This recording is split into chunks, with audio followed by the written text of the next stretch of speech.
Hello everyone, welcome to next lecture. तो पिछले lecture के हमने देखा कि कैसे सिविल डिसओबीडियंस मूवमेंट होता है। इसमें फैक्टर्स कौन कौन से रहते हैं और इसका फेज़ वन हमने देखा, इसका फेज़ टू हमने देखा। हमने देखा कि कैसे 1930 से लेकर के 40 तक का जो पीरियड था वो काफ़ी क्रिटिकल पीरियड था, खास करके 1935 तक आते आते भारत में कानून पास किया जाता है, गवर्नमेंट ऑफ इंडिया एक्ट 1935। तो होता क्या है कि when the CDM 2.0 was launched, Willingdon करके गवर्नर आया था, है ना। तो विलिंगडन कहता है कि देखो, I will not allow the CDM to continue. रातों रात सबको अरेस्ट कर दूंगा, रिप्रेस कर दूंगा पूरे मूवमेंट को, है ना।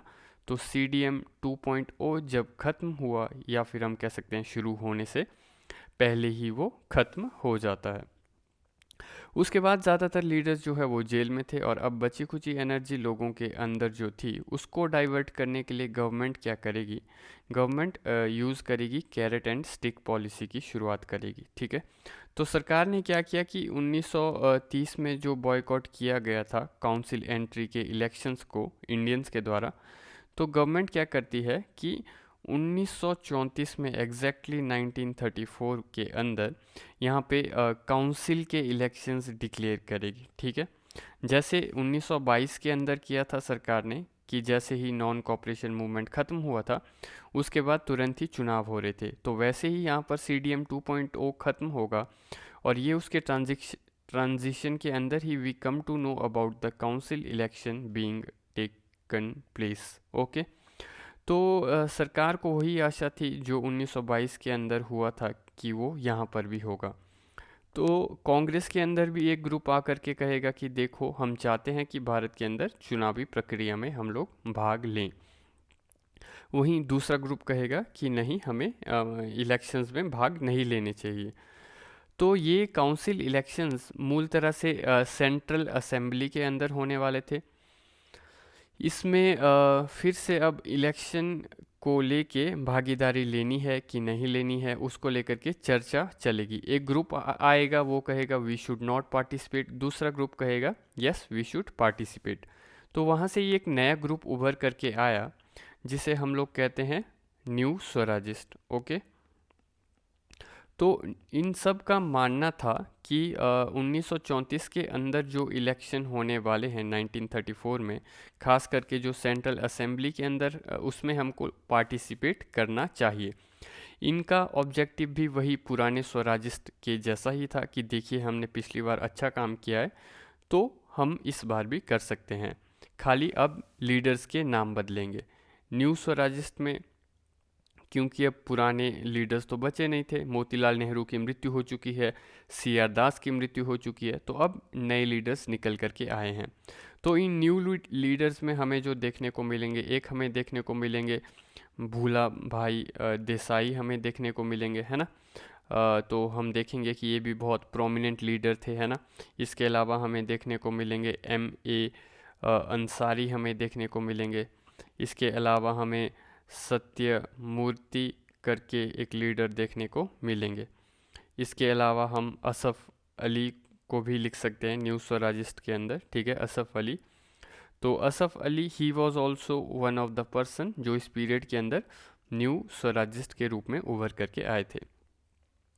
ओके। तो 1932 से लेकर के 37 तक का जो पीरियड है इंडियन हिस्ट्री के अंदर, it is a period of political vacuum, क्योंकि यहाँ पर ज़्यादातर लीडर्स जेल के अंदर हैं। ठीक है। पिछले क्लास के अंदर हमने देखा था कि जो गांधी और इरविन के बीच पैक्ट हुआ था, और इसके अलावा जो गांधी और अंबेडकर के बीच पैक्ट हुआ था, ये दोनों भी जेल में बैठ कर के ही होते हैं। तो फ्रॉम 1932 ज़्यादातर लीडर्स जेल में थे, कुछ कुछ जगह के ऊपर बाकी बाहर जो लीडर्स बचे थे कांग्रेस के, वो लोग सोशल रिफॉर्म्स इनिशिएटिव कर रहे थे। ठीक है। कंस्ट्रक्टिव वर्क को वो लोग प्रपोज कर रहे थे। तो इसके अलावा जो न्यू स्वराजिस्ट करके उभर के आए, इसके जो फाउंडर थे न्यू स्वराजिस्ट के, हम कह सकते हैं सत्यमूर्ति थे एक तरह से न्यू स्वराजिस्ट के फाउंडर। ओके। तो सत्यमूर्ति साहब ने एक पार्टी की स्थापना की थी जिसे हम लोग कहते हैं Madras Swaraj party. Okay, Madras Swaraj party. तो जो मद्रास स्वराज पार्टी है इसी के अंदर से ही एक ग्रुप निकल करके आया जिसे हम लोग कहते हैं न्यू स्वराजिस्ट। इसमें जो M.A. अंसारी हैं इनकी स्टोरी आपको काफ़ी इंटरेस्टिंग देखने को मिलेगी, क्योंकि M.A. अंसारी जो हैं एक्चुअली पहले 1922 वाले पीरियड के आसपास वो नो चेंजर्स में हुआ करते थे, पर अब जब आप देखोगे तो अब वो प्रो चेंजर्स में आ गए हैं जो कि इलेक्शन में पार्टिसिपेट करना चाहते हैं। तो M.A. अंसारी वगैरह ये वो लोग थे जो उस पीरियड के अंदर मना कर रहे थे। M.A. अंसारी उनमें से एक थे जो मना कर रहे थे। खैर, इसके अलावा न्यू स्वराजिस्ट में आपको जो हैं C. राजगोपालाचारी भी देखने को मिलेंगे। ठीक है, C. राजगोपालाचारी भी आपको न्यू स्वराजिस्ट में देखने को मिलेंगे। C. राजगोपालाचारी भी इस पीरियड के अंदर स्वराज पार्टी को मदद करने के लिए तैयार थे। इसके अलावा हमें इसमें B.C. रॉय का नाम भी देखने को मिल जाएगा, है ना। इसके अलावा हमें देखने को मिलेंगे कन्हैयालाल मुंशी हमें देखने को मिलेंगे, है ना, K.M. मुंशी। ठीक है, ये हमें देखने को मिलेंगे। तो these were all the peoples supporting Swaraj party movement in a revival point of view, है ना। तो जो न्यू स्वराजिस्ट थे इनका वही पुराना एजेंडा था कि हम फिर से संसद में जाएंगे। कांग्रेस पार्टी में घमासान मची हुई है, एक साइड के ऊपर अब न्यू स्वराजिस्ट निकल करके आए हैं और कांग्रेस में इसके अलावा इस पीरियड में हम देखेंगे जो कांग्रेस का सोशलिस्ट का बेस था वो बहुत ही बढ़ करके आया था। पिछले क्लास के अंदर हमने लेफ़्ट मूवमेंट के बारे में भी पढ़ा था कि कैसे भारत के अंदर लेफ़्ट मूवमेंट आया था। तो 1920 से लेकर के 1930 तक के पीरियड में लगभग इन कम्युनिस्ट का मानना था कि हम लोग रेवोल्यूशन करेंगे और कैसे करेंगे, by overthrowing of the government. ठीक है, पर होता क्या है कि ये सब जो है सरकार के लपेटे में आने लगेंगे। ठीक है, हमने देखा कैसे कानपुर बोल्शेविक कॉन्स्पिरेसी केस में, इसके अलावा मेरठ कॉन्स्पिरेसी केस में, इसके अलावा पेशावर कॉन्स्पिरेसी केस में इन सब लोगों को जो है जेल जाना पड़ता है। और over a period of time 1930s के दौरान हम देखेंगे जो ये कम्युनिस्ट मूवमेंट था ये थोड़ा सॉफ्ट हो गया। इनको समझ में आ गया कि भारत के अंदर अगर आज़ादी चाहिए तो हम लोगों को डेमोक्रेसी के थ्रू जाना पड़ेगा। तो इसमें हमें एक जो थीसिस देखने को मिलेगी वो हमें दत्त ब्रैडली थीसिस भी देखने को मिलती है। ठीक है, दत्त ब्रैडली थीसिस। इस थीसिस का इंटेंशन ये था कि they were trying to bring out the socialist movement. Okay, अब सोशलिस्ट मूवमेंट का मतलब क्या है, तो इनका मानना ये था कि ओवरथ्रोइंग अब जो है वो पॉसिबल नहीं है। हम लोगों को एक मास मूवमेंट के रूप में पार्टिसिपेट करना पड़ेगा। हमें विद्रोह के रूप में हम जो है हम भारत को आज़ादी नहीं दिला सकते। अब हमें मास मूवमेंट में आना है, तो इसके लिए we need to come to democratic point, है ना। तो R.P. दत्त के बारे में मैंने आपको बताया था, है ना, R.P. दत्त, आर पालमेन दत्त। तो इन्होंने इकोनॉमिक हिस्ट्री के ऊपर इन्होंने किताब भी लिखी थी, है ना। इन्होंने गांधी जी को एजेंट भी कहा था। तो R.P. दत्त और इसके अलावा ब्रैडली, ठीक है, ब्रैडली जो था ही वॉज द पर्सन जिसके ऊपर मेरठ कॉन्स्पिरेसी केस में इसके ऊपर आरोप लगा था, है ना। मैंने बताया था मेरठ कॉन्स्पिरेसी केस में 3 गोरे लोग थे, उसमें से एक ब्रैडली भी हुआ करता था। तो ब्रैडली और R.P. दत्त इन दोनों ने मिल करके बेसिकली पूरा एक एजेंडा बदल दिया कि भाई देखो, विद्रोह के थ्रू तो भारत को स्वतंत्रता नहीं मिल पाएगी, जो हम ओवरथ्रो करना चाहते हैं वैसे तो नहीं मिलेगी, पर कम्युनिस्ट पार्टी की सरकार नहीं बन सकती सोशलिज्म के थ्रू, है ना। तो अब अगर हमें जो सक्सेसफुल होना है तो हमें मास मूवमेंट की तरफ जाना पड़ेगा, तो हमें कांग्रेस की तरफ जाना पड़ेगा। तो over a period of time जो इनको रियलाइज़ हुआ कि हमें एकदम रेवोल्यूशन करके पावर अचीव नहीं कर पाएंगे, हम सॉफ्ट वे में हम जा सकते हैं सोशलिज्म के थ्रू कांग्रेस का यूज़ करके। ठीक है, तो over a period of time we will see 1930s में कांग्रेस सोशलिस्ट जैसी पार्टीज़ उभर करके आएंगी 1930s में, है ना। CSP कांग्रेस सोशलिस्ट पार्टी उभर करके आएंगी, जहाँ पर हमें लीडर्स देखने को मिलेंगे, जैसे कि हमें देखने को मिलेंगे आचार्य नरेंद्र देव। ठीक है, आचार्य नरेंद्र देव हमें देखने को मिलेंगे। तो इसके अलावा हमें देखने को मिलेंगे राम मनोहर लोहिया देखने को मिलेंगे। ओके, राम मनोहर लोहिया हमें देखने को मिलेंगे। तो जयप्रकाश नारायण भी इनिशियली हमें इसमें देखने को मिलेंगे, है ना। मीनू मसानी जैसे लोग हमें देखने को मिलेंगे। खैर इसमें इनको एक सपोर्ट ये भी था कि उस पीरियड के कांग्रेस के जो लीडर्स थे थोड़े बहुत, वो भी लेफ्ट लीनिंग हो गए थे। जैसे कि जवाहरलाल नेहरू कांग्रेस के मेन स्ट्रीम लीडर थे, पर वो थोड़े लेफ्ट पार्टीज़ के सपोर्टर भी थे। इसके अलावा सुभाष चंद्र बोस हम देखेंगे तो वो भी लेफ्ट मूवमेंट को सपोर्ट कर रहे हैं आइडियोलॉजिकली। तो इन सब का मानना था कि अगर हम लोग कांग्रेस को पूरी तरह से बदल दें, if we change the structure of the Congress and nature of the Congress, this can be beneficial in the long run. ठीक है, तो एक साइड के ऊपर यहाँ स्वराज पार्टी का डेवलपमेंट हुआ, है ना, न्यू स्वराजिस्ट का। दूसरी साइड के ऊपर सीएसपी कांग्रेस सोशलिस्ट पार्टी जैसी पार्टीज निकल करके आई विद इन द कांग्रेस, है ना।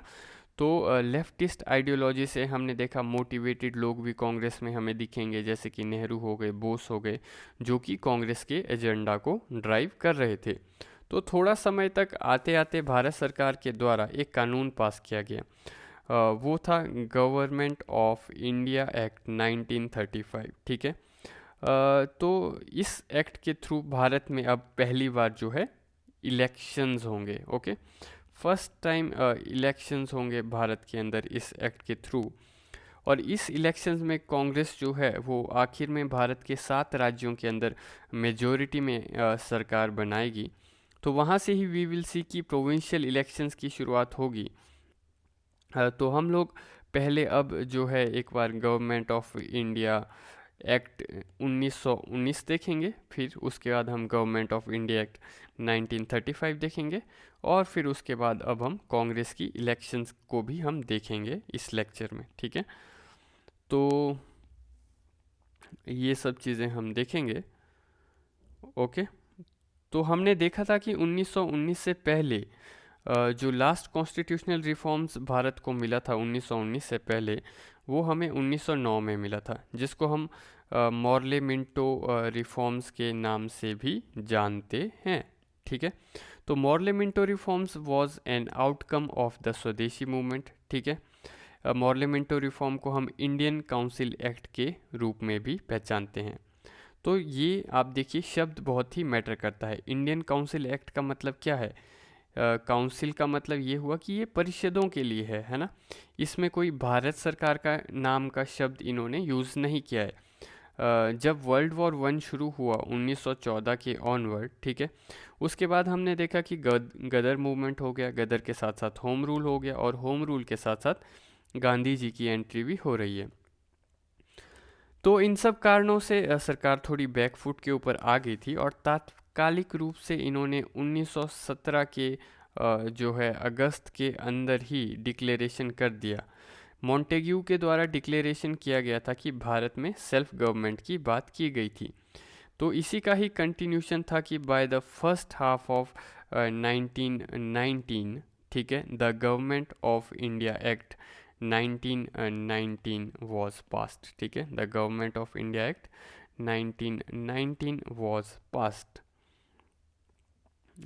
तो ये जो गवर्नमेंट ऑफ इंडिया एक्ट 1919 था, इसमें लिखा गया था कि भारत में ये लोग एक डायरकी क्रिएट करेंगे। ठीक है, डायरकी ये लोग भारत में क्रिएट करेंगे।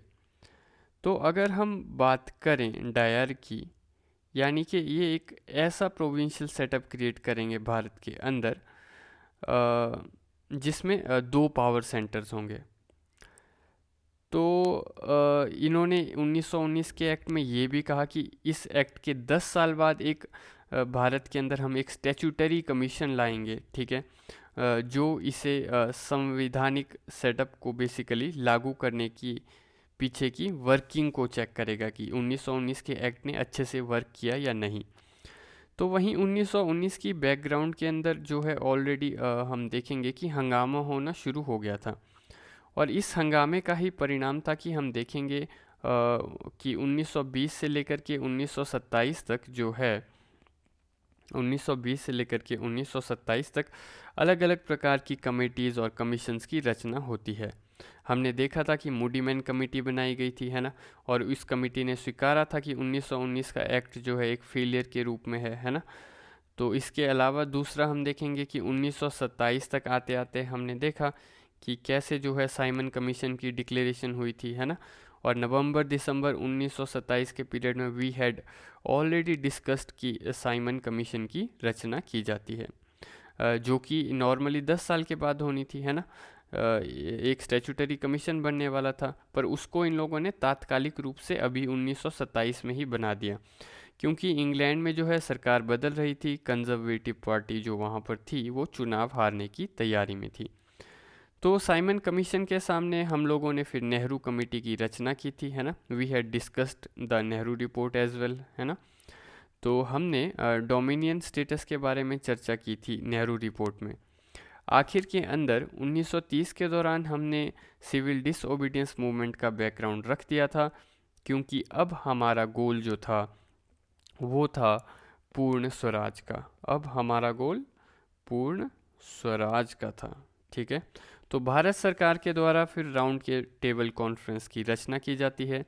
जो राउंड टेबल कॉन्फ्रेंस है ये 1930 से लेकर के 32 तक आपको देखने को मिलेगी, 3 अलग अलग सेशंस के अंदर, ठीक है।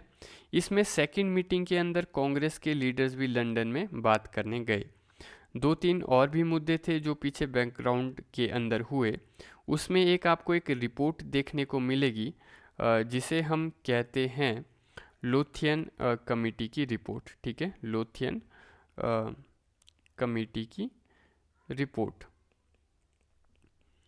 तो ये ब्रिटिश सरकार के द्वारा 1932 के पीरियड के आसपास एक कमेटी बनाई जाती है जिसका नाम है लोथियन कमेटी, ठीक है। ये कमेटी की इम्पोर्टेंस ये है कि इसके द्वारा बेसिकली भारत में किन किन लोगों को वोटिंग राइट्स मिलने चाहिए, ठीक है, वोटिंग राइट्स किन किन लोगों को मिलने चाहिए, उसके लिए एक प्रपोज़ल तैयार किया गया था। इसी को जो है इंडियन फ्रेंचाइज कमेटी भी कहते हैं, ठीक है। क्या कहते हैं इसको? इंडियन फ्रेंचाइजी कमेटी भी कहते हैं इसको। तो इंडियन फ्रेंचाइजी कमेटी क्यों? क्योंकि कितने लोगों को वोटिंग राइट्स मिलेंगे, किस किस तरह से मिलेंगे, किस प्रकार के रिफॉर्म्स होते हैं, तो इस सब के बारे में ये कमेटी बनाई गई थी। पीछे हमने ऑलरेडी आपको पढ़ा दिया था कि कम्युनल अवार्ड्स जो हैं वो डिक्लेयर कर दिए जाते हैं, है ना। और ये कहा गया था कि भाई अब हम डिप्रेस्ड क्लासेस को सेपरेट इलेक्टोरेट्स देंगे, ठीक है। तो प्रिंसली स्टेट्स को लेकर कॉन्स्टिट्यूशनल डेवलपमेंट में हम ने देखा था कि कैसे 1927 के पीरियड में जो है बटलर कमेटी आई थी, है ना। बटलर कमेटी के बारे में भी हम देख चुके हैं, इसके बारे में हम डिस्कस कर चुके हैं। तो ऐसे बहुत सारे कॉन्स्टिट्यूशनल प्रोसेसेस आपको पीछे बैकग्राउंड के अंदर मिलते रहेंगे। फिर हम देखेंगे कि 1935 के शुरुआती दौर तक आते आते ब्रिटिश सरकार फाइनली एक कानून पास करेगी जिसे हम कहते हैं गवर्नमेंट ऑफ इंडिया एक्ट 1935, ठीक है। इसके पहले इन्होंने 1934 में ही काउंसिल के इलेक्शंस भी डिक्लेयर कर दिए थे। तो British government already started going for the council election as well, okay, even before the government of India act was passed, ठीक है। तो हमने देखा कि ये सब हुआ। तो अगर मैं बात करूं कि गवर्नमेंट ऑफ इंडिया एक्ट 1919 और गवर्नमेंट ऑफ इंडिया एक्ट 1935 से किस टाइप के क्वेश्चन आएंगे, तो एक तो इस टाइप के आ सकते हैं कि वाई इट वाज इंट्रोड्यूस्ड, ठीक है। दूसरा आपको इसके फीचर्स के ऊपर से सवाल आ सकता है।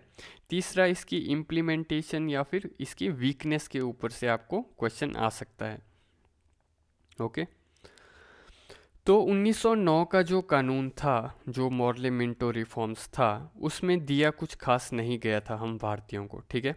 भारत के अंदर खाली इनडायरेक्ट इलेक्शंस के नाम के ऊपर कुछ लोगों को नॉन ऑफिशियल मेंबर के रूप में बिठा दिया गया था, और वो भी उनको जो बिठाया गया था विदाउट एनी पावर बिठाया गया था, तो वो बेचारे करेंगे क्या, है ना।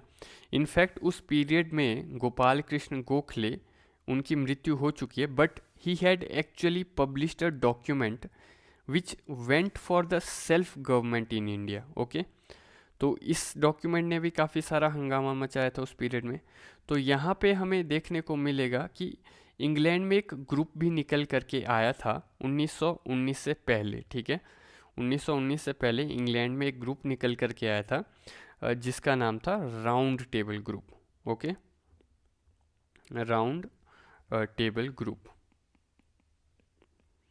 तो ये अलग है राउंड टेबल कॉन्फ्रेंस से, आप कंफ्यूज मत करिएगा इसको उसके साथ।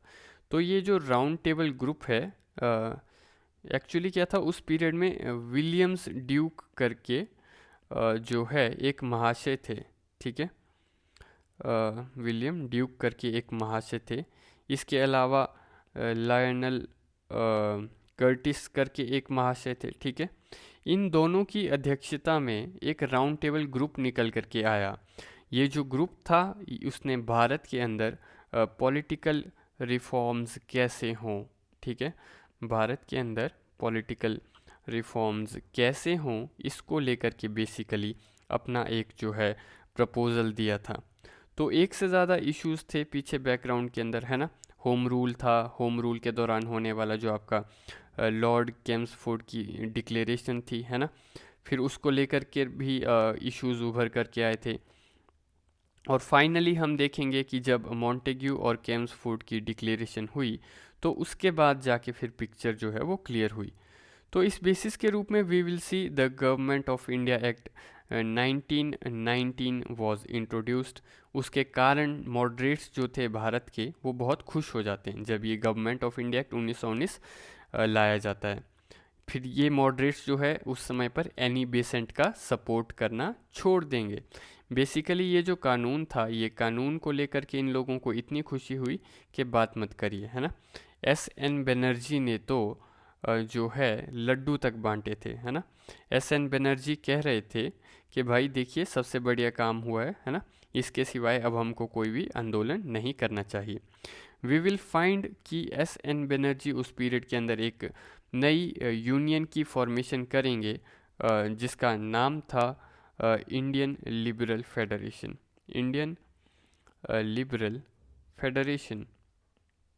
ये प्रीलिम्स के अंदर आपको क्वेश्चन आ सकता है, आप याद रखिएगा कि इंडियन लिबरल फेडरेशन की स्थापना किसके द्वारा की गई थी, है ना, किसके द्वारा एस्टेब्लिश किया गया था। तो ये एस.एन. बनर्जी के द्वारा किया गया था। तो ये जो है एस.एन. बनर्जी जो है इसके लिए एनी बेसेंट से ये नाराज़ हो जाते हैं। ये कहते हैं कि बहन जी आप थोड़ा अब दूर चले जाओ, है ना, अब हमको शांतिप्रिय रूप से खुश रहना है। भारत के अंदर बहुत बड़े बड़े कॉन्स्टिट्यूशनल रिफॉर्म्स आने वाले हैं। तो इस बेसिस के रूप में we will find the government of India act 1919 was introduced, है ना। तो आपको वही वाली कहानी समझ में आ गई कि ये चीज़ क्यों इंट्रोड्यूस की गई थी। गवर्नमेंट ऑफ इंडिया 1919, ये government of India act 1919 introduce किया गया था होम रूल को तोड़ने के लिए, है ना। इमीडिएट कंटेक्स्ट तो होम रूल को तोड़ना ही था। एनी बेसेंट को अलग करना था और तिलक को लंदन भेजना था। तो तिलक महाराज फिर उसके बाद लंदन चले जाते हैं। वो क्योंकि इंडियन अनरेस्ट नाम की एक किताब पब्लिश हुई थी, है ना, उसमें तिलक जी को जो है फादर ऑफ इंडियन अनरेस्ट के रूप में कंसिडर किया गया था। तो उसके खिलाफ केस करने के लिए लंदन गए थे। अब हम जो है गवर्नमेंट ऑफ इंडिया एक्ट 1919 के जो है फीचर्स के ऊपर थोड़ी बात कर लेते हैं, ठीक है, कि इसके फीचर्स क्या क्या थे, या फिर हम देखेंगे कि इसकी इम्पैक्ट क्या क्या हुई। ओके, तो इसकी सबसे बड़ी इम्पैक्ट जो हुई वो लंदन के अंदर आपको देखने को मिलेगी। हमने देखा था कि कैसे लंदन के अंदर एक पोजीशन बनाई गई थी, वो थी सेक्रेटरी ऑफ स्टेट की पोजीशन, ठीक है। लंदन के अंदर एक पोजीशन थी secretary of state for India, ठीक है। तो इसका जो पैसा था, इसकी जो सैलरी थी, और तो और इसके काउंसिल में जितने लोग बैठे होते थे उन सब लोगों की सैलरी, उन सब लोगों का खर्चा जो है वो भारतीय लोगों के पैसों से जाता था, ठीक है। राइट फ्रॉम 1793, ठीक है, जो 1793 का कानून था जिसमें बोला गया था कि एक होम गवर्नमेंट का जो है खर्चा जो है वो होम चार्जेस के रूप में भारत से पैसा जाएगा लंदन में बैठी हुई सरकार का खर्चा निकालने के लिए। तो अब by that time drain of wealth अब कंसेप्ट जो है अब बाहर आ चुका है। दादा भाई नौरोजी से लेकर के एक से एक क्रांतिकारी लोगों ने सब ने यही कहा कि जो ये ड्रेन ऑफ वेल्थ है ये कब तक चलेगा, इसे रुकना चाहिए। तो फाइनली ये डिसाइड किया गया कि 1919 के एक्ट में कि सेक्रेटरी ऑफ स्टेट, क्योंकि वो एक ब्रिटिश सरकार का मंत्री है, चाहे उसका नाम secretary of state for India ही क्यों ना हो, पर मंत्री तो वो ब्रिटिश सरकार का ही है। तो यानी कि ब्रिटिश सरकार का वो विदेश मंत्री हो गया भारत के लिए, आप ऐसा कह सकते हो, है ना। तो उसका पैसा भारत के लोग क्यों दें, है ना। तो इसलिए 1919 वॉज लैंडमार्क ईयर, ओके, जब इसका पैसा जो है वो भारत ने देना बंद कर दिया। तो सेक्रेटरी ऑफ स्टेट की जो सैलरी थी, जो गवर्नमेंट ऑफ इंडिया पे करती थी, भारत के लोग पे करते थे, वो बंद हो जाता है। ऊपर से secretary of state for India के कुछ फंक्शंस, इसके पावर्स को थोड़ा डाइल्यूट कर दिया गया और भारत का एक विशेष मंत्री वहाँ पे अपॉइंट किया गया लंदन में, जिसे कहते हैं हाई कमिश्नर, ठीक है, हाई कमिश्नर। तो होता क्या है कि भारत की तरफ से सेक्रेटरी ऑफ स्टेट जो है वो भारत का रिप्रेजेंटेशन नहीं करेगा, क्योंकि वो तो ब्रिटिश सरकार का मंत्री है, वो तो ब्रिटिश पर्सपेक्टिव से ही काम करेगा, है ना। इंडिया का रिप्रेजेंटेशन लंदन में करने वाली कोई अथॉरिटी है तो वो है हाई कमिश्नर, ठीक है। ये हाई कमिश्नर की बेसिकली कामकाज ये होगा कि वो गवर्नर जनरल ऑफ इंडिया के साथ मिल करके करेगा। तो घुमा फिरा के ये हाई कमिश्नर कोई इंडियन व्यक्ति तो जाता था नहीं, है ना। आज़ादी के बाद जो है हम देखेंगे कि विजय लक्ष्मी पंडित को अपॉइंट किया गया था, ठीक है। विजय लक्ष्मी पंडित को अपॉइंट किया गया था। ये नेहरू जी की जो है सिस्टर थी विजय लक्ष्मी पंडित, है ना। इससे पहले तो सब गोरे लोग ही थे हाई कमिश्नर के रूप में। देन यू विल फाइंड कि भारत के लोग जो हैं वो हाई कमिश्नर को रिपोर्ट करेंगे, उसके थ्रू काम करेंगे, ठीक है। तो ये जो हाई कमिश्नर जो था वो बेसिकली वी विल सी कि गवर्नर जनरल ऑफ इंडिया के थ्रू अपॉइंट होता है, ठीक है। ये हाई कमिश्नर किसके थ्रू अपॉइंट होता है, गवर्नर जनरल ऑफ इंडिया के थ्रू अपॉइंट होता था। तो ये एक नॉमिनेटेड पोजीशन थी और इस हाई कमिश्नर की सैलरी जो है वो गवर्नमेंट ऑफ इंडिया देती थी, ठीक है। तो अब इंडिया में गवर्नमेंट ऑफ इंडिया एक्ट 1919 की इम्पैक्ट अगर हम देखें तो दो लेवल के ऊपर बदलाव होंगे, ठीक है। अगर हम इंडिया की बात करें, गवर्नमेंट ऑफ इंडिया एक्ट 1919 की इम्पैक्ट अगर हम इंडिया के अंदर देखें तो दो लेवल के ऊपर बदलाव होंगे। एक सेंट्रल में, ठीक है, सेंट्रल में एक तो एग्जीक्यूटिव के अंदर और दूसरा लेजिस्लेचर के अंदर, ठीक है।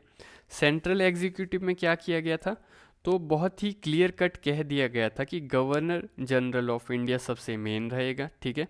बट इसमें इसने ये बताने की कोशिश की थी कि इसमें जो है हम इंडियन मेंबर्स की अपॉइंटमेंट करेंगे। खैर इंडियन मेंबर्स की अपॉइंटमेंट तो 1909 से ही शुरू हो गई थी। We had discussed that in the previous sessions as well, ठीक है। तो we will see that Indian members की अपॉइंटमेंट करेंगे, पर इंडियन मेंबर्स को जो पोर्टफोलियो देते थे वो अच्छा नहीं देते थे। तो इसकी काउंसिल में, वॉइसरॉय की काउंसिल में इंडियन मेंबर्स की अपॉइंटमेंट होगी, पर हमको कोई ऐसा तो है नहीं कि कोई आके हमको डिफेंस मिनिस्ट्री दे देगा, है ना। हमको छोटी मोटी चीज़ जैसे हेल्थ मिनिस्ट्री वगैरह दे दिया जाता था, है ना, एजुकेशन दे दिया जाता था, इंडस्ट्री दे दिया जाता था। तो वी विल फाइंड कि अंग्रेज़ जो है वो इंडियन मेंबर्स को लॉलीपॉप पकड़ा के अपॉइंटमेंट करते थे उनकी, ठीक है। तो इन्होंने 1909 में भी यही किया था, है ना। 1909 में इन्होंने एसपी सिन्हा को जो है वो अपॉइंट किया था एज लॉ मेंबर, ठीक है। लॉ मेंबर के रूप में एसपी सिन्हा को अपॉइंट किया था।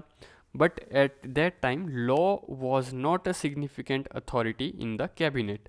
तो कहानी ये थी कि इंडियन मेंबर्स को कोई भी इम्पोर्टेंट पोर्टफोलियो नहीं दिया जाता था।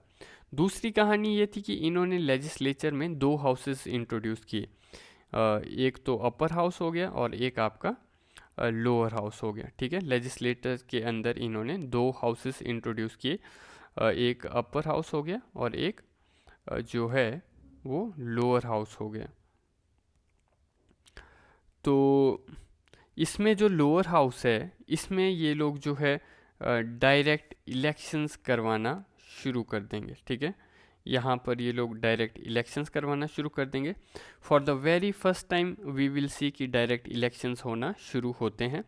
तो ये एक बहुत बड़ा सिग्निफिकेंट एस्पेक्ट है लोअर हाउस के पॉइंट ऑफ व्यू से।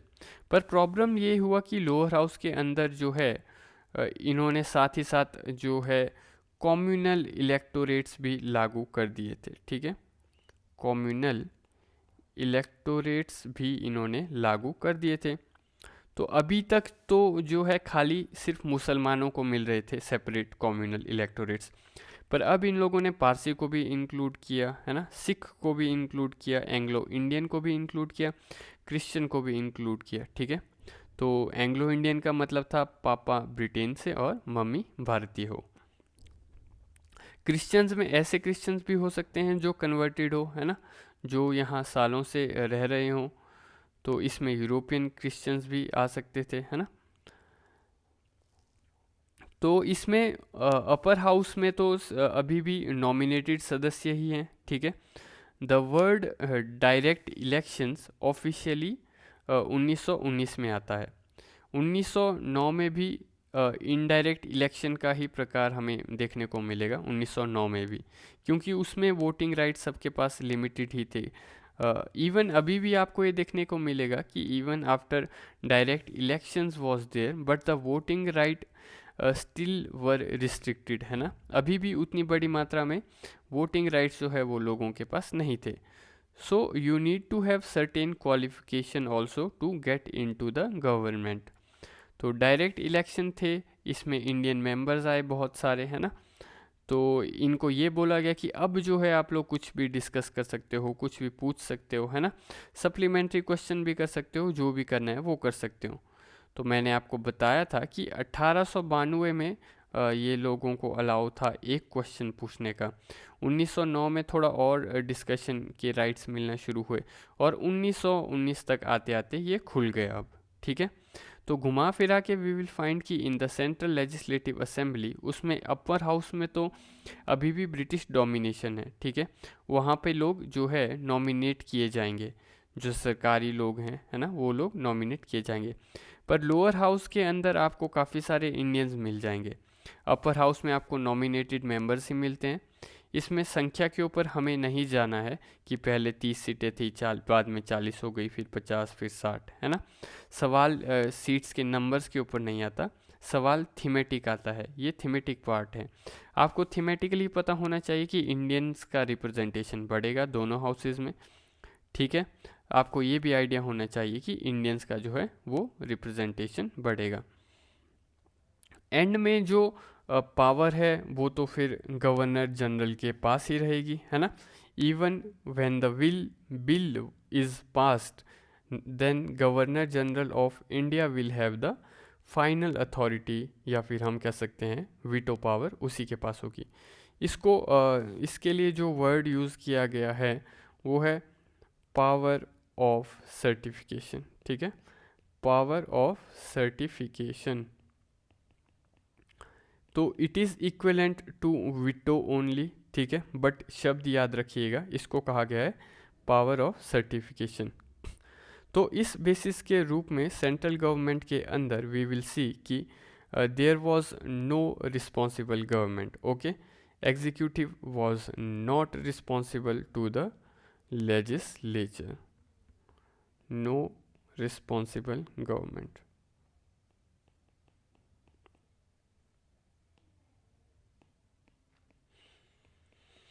सपोज लेजिस्लेचर कोई बिल पास करता है but then you will find कि गवर्नर जनरल ऑफ इंडिया कहता है कि मैं इसको पास नहीं करने दूंगा। उसका मतलब क्या हुआ? उसका मतलब ये हुआ कि there was not a responsible government, ठीक है। इसमें कहीं पे भी वुमेन मेंबर्स को राइट नहीं थे, है ना। There was no women member who was given voting rights, है ना। Neither they were given any kind of candidature rights. So what is happening in the provincial level, इन्होंने दो सरकारें बनाई थी, ठीक है। एक तो सेंट्रल लेवल के ऊपर और एक प्रोविंशियल लेवल के ऊपर, ठीक है। इन्होंने पावर को डिवाइड किया था इन दोनों के बीच बाय क्रिएटिंग सर्टेन लिस्ट, ठीक है। जैसे आज की तारीख के अंदर आप देखते हो 3 लिस्ट हैं, यूनियन लिस्ट है, कंकरेंट लिस्ट है और स्टेट लिस्ट है ना। तो वैसे ही इन्होंने लिस्ट बनाई थी उस पीरियड में, है ना। इन्होंने प्रोविंशियल लिस्ट को एनेक्ट कर दिया था, ठीक है। और इसके अलावा हमें सेंट्रल लिस्ट देखने को मिलती है। तो अब प्रोविंशियल लेवल के एग्जीक्यूटिव में हम देखें कि वहाँ पर कौन आएगा। प्रोविंशियल लेवल के एग्जीक्यूटिव में वहाँ पर गवर्नर जनरल आएगा, प्लस उसकी काउंसिल हमें देखने को मिलेगी। और यहाँ पर हमको देखने को मिलता है लेजिस्लेचर, ठीक है। तो ये लिस्ट के बेसिस के रूप में प्रोविंशियल गवर्नमेंट को अथॉरिटी दी जाती है, ठीक है, कि आप इस लिस्ट की चीज़ों पर काम कर सकते हो, ताकि ये लोग आराम से सेंट्रल गवर्नमेंट के बाहर निकल करके ये लोग काम कर सकें। तो एक प्रकार से हम कह सकते हैं कि यहाँ पर डिसेंट्रलाइजेशन था एक प्रकार का, ठीक है। डिसेंट्रलाइजेशन एक प्रकार का था यहाँ पर। इसको जो है डेवोल्यूशन रूल्स के रूप में भी कहा गया है, ठीक है। डेवोल्यूशन रूल्स के नाम से भी इसको आइडेंटिफाई किया गया है। तो डेवोल्यूशन रूल्स का मतलब है कि पावर को जो है वो डिवॉल्व किया गया, ठीक है। तो होता क्या है कि 3 लिस्ट बनाई गई थी, एक सेंट्रल लिस्ट, एक, ठीक है, एक सेंट्रल लिस्ट हो गई आपकी, एक प्रोविंशियल लिस्ट हो गई आपकी।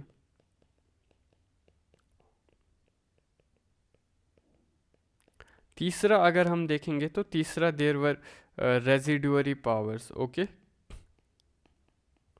तो residuary powers which was actually kept by the central government, ठीक है। किसके द्वारा रखी गई थी ये रखी गई थी सेंट्रल गवर्नमेंट के द्वारा। तो अगर हम बात करें सेंट्रल लिस्ट में क्या किस टाइप की चीज़ें थी, जैसे लॉ एंड ऑर्डर, ये सब टाइप की चीज़ें जो है वो, sorry just a minute, provincial list में हम देखें किस टाइप की चीज़ें थी, तो हमें प्रोविंशियल लिस्ट में देखने को मिलेगी जैसे कि पब्लिक हेल्थ हो गया, सैनिटेशन हो गया, एजुकेशन हो गया, है ना, पब्लिक वर्क्स डिपार्टमेंट हो गया, इंफ्रास्ट्रक्चर हो गया, एग्रीकल्चर हो गया, रेवेन्यू का मैटर हो गया। तो ये सब प्रोविंशियल लिस्ट में इन्होंने डाले थे। तो बाकी मैंने आपको बताया कि इसमें आपको इंडियन मेंबर्स तो देखने को मिलेंगे ही प्रोविंसेस में, है ना। तो प्रोविंसेस में जो है इसमें एक ही हाउस था, ठीक है। इसमें यूनिकैमरल लेजिस्लेचर हुआ करते थे प्रोविंसेस के अंदर, ठीक है। यूनिकैमरल सिस्टम का मतलब है कि वहाँ पर एक ही काउंसिल थी जो कि स्टेट की प्रोविंशियल काउंसिल थी। तो प्रोविंशियल लिस्ट के अंदर इन्होंने फिर कुछ सब्जेक्ट डाले, हैं ना। There were certain subjects which were into the provincial list. तो इसमें से कुछ कुछ विषय जो हैं इनको ये फिर से डिवीजन करेंगे। प्रोविंशियल लिस्ट के जो विषय हैं इनको दोबारा से ये डिवाइड करेंगे और इस डिवीजन में कुछ विषयों को ये कंसिडर करेंगे एज ट्रांसफर्ड, ठीक है। तो ट्रांसफर्ड वो वाले होंगे जहाँ पर गवर्नर जो है अपने मंत्रियों की मदद से, लेजिस्लेटिव असेंबली की मदद से, है ना, मंत्रियों की मदद से, सरकार की मदद से जो उनकी एड एंड एडवाइस है उस पर जो है कानून को पास करेगा।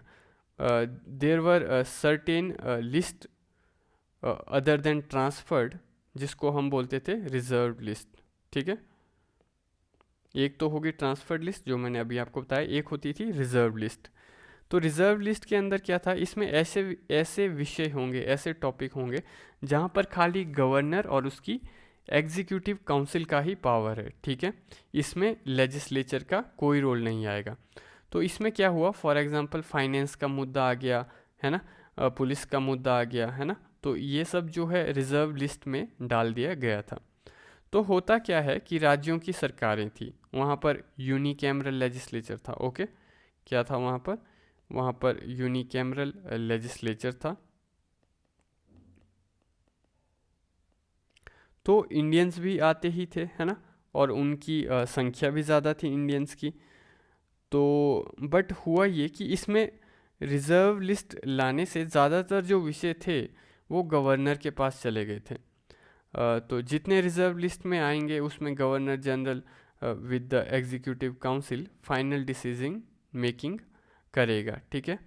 सो he is not responsible to the assembly, ठीक है, इनमें रिजर्व लिस्ट में जो सब्जेक्ट है उनके लिए। वहीं ट्रांसफर्ड सब्जेक्ट के अंदर हमें रिस्पॉन्सिबल गवर्नमेंट देखने को मिलेगी, ठीक है। ट्रांसफर सब्जेक्ट के केसेस में हमें रिस्पॉन्सिबल गवर्नमेंट जो है वो देखने को मिलेगी। There is a responsible government, but ultimately जो है वो गवर्नर जनरल ऑफ इंडिया के पास जो है वो वीटो था, ठीक है। अल्टीमेटली वीटो तो था किसके पास? गवर्नर जनरल ऑफ इंडिया के पास। इसमें भी वोटिंग राइट्स लिमिटेड थे, है ना। 1919 वाले में सबको वोटिंग राइट्स तो थे ही नहीं। Women were not allowed to vote, है ना। Neither they were allowed to contest as well, है ना। तो घुमा फिरा के डायरकी जो थी, ठीक है, डायरकी वो प्रोविंशियल डायरकी के रूप में थी, ठीक है। प्रोविंशियल डायरकी के रूप में थी वो। तो जितनी भी प्रोविंशियल गवर्नमेंट है उसमें डायरकी की शुरुआत हुई। डायरकी का मतलब क्या होता है? 2 पावर सेंटर निकल के आए थे वहाँ पर, ये था डायरकी का मतलब। तो प्रोविंशियल लिस्ट के कुछ विषयों के सब्जेक्ट्स पर they were reserved for the governor of the state, है ना, and his executive council and he would make the final decision on the reserved subject, ठीक है। तो without being responsible to the council of the minister and legislative assembly as well. तो हम देखेंगे कि government of India act जो था 1919 का, ठीक है, it was more of a sham, ठीक है, इट वाज अ शैम, क्योंकि प्रोविंशियल डायरकी जो है कभी भी काम नहीं कर पाएगी। क्योंकि आपके पास जो है असेंबली में अगर मेजॉरिटी भी होती है, आप कुछ नहीं कर पाओगे, है ना, क्योंकि आपके पास खाली और खाली ट्रांसफ़र सब्जेक्ट्स का अधिकार है। और इन ट्रांसफ़र सब्जेक्ट के केस में भी फाइनल वीटो जो है वो अंग्रेज़ों के पास थी। तो जितने भी इम्पोर्टेंट मुद्दे थे वो तो इन्होंने सब रिजर्व सब्जेक्ट में डाल के रखे थे। So we were not having the devolution of power to us, ठीक है। Very few people had the voting power and और द कंटेस्टिंग पावर, है ना। सेपरेट इलेक्टोरेट्स को आपने एक्सपेंड करके दिया, है ना। तो ये एक्सटेंशन के कारण इंडियन सोसाइटी में डिवाइड एंड रूल बढ़ेगा, है ना। आप देखिए 1919 के बाद जो पारसी समुदाय था वो मेन स्ट्रीम मूवमेंट से कट आउट हो गया, है ना।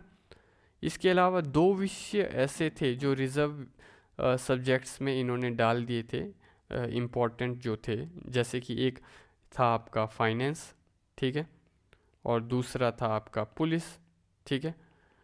तो ये दोनों अगर राज्य की सरकारों के पास नहीं होंगे तो इनके बिना राज्यों की सरकारें कुछ काम नहीं कर पा रही थी, है ना। फाइनेंस मिनिस्ट्री अगर आपके हाथ में नहीं है तो आप क्या काम कर पाओगे, है ना। वहीं अगर हम ट्रांसफर्ड सब्जेक्ट्स को देखें तो education was a transferred subject, है ना। वी विल ऑल्सो सी कि डायरेक्ट इलेक्शंस के नाम के ऊपर इंडियंस अगर मेजोरिटी में आ भी गए पर ट्रांसफर्ड लिस्ट में तो लिमिटेड सब्जेक्ट ही थे, है ना। पूरी की पूरी जो डायरकी का जो ये सिस्टम क्रिएट की गई थी ये एक बहुत ही बड़ा बेकार सिस्टम था, कोई भी काम नहीं कर पा रहा था। Police was never part of the transferred list, police was everywhere part of the reserve list. तो इसीलिए तो मूडी मैन कमेटी जब भविष्य में आएगी वो कहती है कि how come half reserved and half transferred government work, ठीक है। तो चलो अब मैं फिर से हमने जो अभी तक पढ़ा इसको थोड़ा बहुत आपको रिवाइज करवा देता हूँ, ठीक है।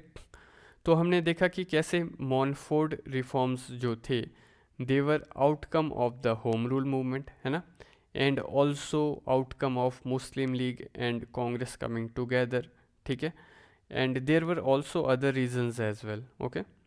इसके अलावा इवन द 1909 एक्ट जिसको हम मॉर्ले मिंटो एक्ट भी कहते हैं ये भी फेल हो जाता है। तो ये भी बहुत बड़ा एक फैक्टर निकल कर के था जिसकी वजह से 1919 में जो है ये गवर्नमेंट ऑफ इंडिया एक्ट पास करेंगे। इसके अलावा इन्होंने इसका जो डिक्लेरेशन किया था वो जुलाई 1918 में ही इन्होंने डिक्लेरेशन कर दिया था। आखिर में मार्च के फर्स्ट वीक तक आते आते गवर्नमेंट ऑफ इंडिया एक्ट 1919 को इन्होंने इम्प्लीमेंट किया। पहली बार डिमार्केशन ऑफ सब्जेक्ट होती है ना, सेंट्रल और प्रोविंशियल लिस्ट के रूप में। प्रोविंशियल सब्जेक्ट्स को दो पार्ट में डिवाइड किया गया था, इसी को डायरकी कहते हैं, इसी को कहते हैं डायरकी इन प्रोविंसेस। वहीं जो रिजर्व्ड सब्जेक्ट थे, फॉर एग्जांपल इरिगेशन हो गया, प्रेस हो गया, फाइनेंस हो गया, पुलिस हो गया, जुडिशरी हो गया, तो इन सब सब्जेक्ट्स के बारे में इंडियन मेंबर कुछ भी नहीं कर सकता था। तो transfer subjects were those subjects जहाँ governor with the aid of ministers is responsible to the legislative council, है ना। अल्टीमेट पावर तो गवर्नर के पास ही थी क्योंकि उसके पास वीटो था, ठीक है, वीटो पावर थी उसके पास। तो इसको हम रिस्पॉन्सिव गवर्नमेंट कह सकते हैं, ठीक है। We can call it responsive government rather than calling it responsible government. We can call it responsive government rather than calling it responsible government, क्योंकि आज की तारीख में रिस्पॉन्सिबल गवर्नमेंट है ना। अगर आज की तारीख में बिल पास नहीं होता तो सरकार को रिज़ाइन करना पड़ता था, पर उस पीरियड में ऐसा कुछ भी नहीं हुआ करता था। तो घुमा फिरा के ये बोला गया था कि इवन द ट्रांसफ़र सब्जेक्ट्स में भी अगर आपकी लेजिस्लेटिव असेंबली और काउंसिल जो है अच्छे से काम नहीं कर पा रही है, तो गवर्नर जो है अपने राज्य का एडमिनिस्ट्रेशन अपने हाथ में ले लेगा। सादी भाषा में हम कह सकते हैं कि ये एक तरह से आज की डेट का जो हमें आर्टिकल 356 देखने को मिलता है, कुछ कुछ वैसा ही एक प्रपोजल था, ठीक है। तो उस पीरियड के अंदर जिसके through even transferred subjects were taken over by the governor, ठीक है, इसके थ्रू। तो भारत में पहली बार बाई कैमरलिज्म आया, ठीक है। ये जो बाई कैमरलिज्म था, ठीक है, ये सेंट्रल असेंबली के अंदर आएगा, ठीक है, जबकि स्टेट्स के अंदर हमें सिर्फ और सिर्फ यूनिकैमरल सिस्टम देखने को मिलेगा। तो प्रोविंशियल असेंबली में यूनिकैमरलिज्म था, ये मैंने आपको बताया। वी विल फाइंड कि दो प्रकार की चीज़ थी, ठीक है। Women were not given right to vote and also no right to contest as well, ठीक है। लेजिस्लेचर्स जो थे they enjoyed the freedom of speech, ठीक है, they enjoyed the freedom of speech, ठीक है। वाइस रॉय की काउंसिल में जो है इंडियंस की संख्या बढ़ती है, ठीक है, पर इन लोगों को जो है नॉन सिग्निफिकेंट पोस्टिंग दिए जाते थे। इसके अलावा मैंने आपको बताया कि कम्युनल रिप्रेजेंटेशन भी बढ़ेगा, ठीक है। हमने देखा कि 6 को वो रिजर्वेशन दी गई है ना, सेपरेट इलेक्टोरेट्स दिया गया, 6 को पारसी को दिया गया है ना, रिप्रेजेंटेशन कम्युनल रिप्रेजेंटेशन बढ़ेगी। हमने देखा सिख को दिया गया सेपरेट इलेक्टोरेट्स, पारसियों को दिया गया है ना।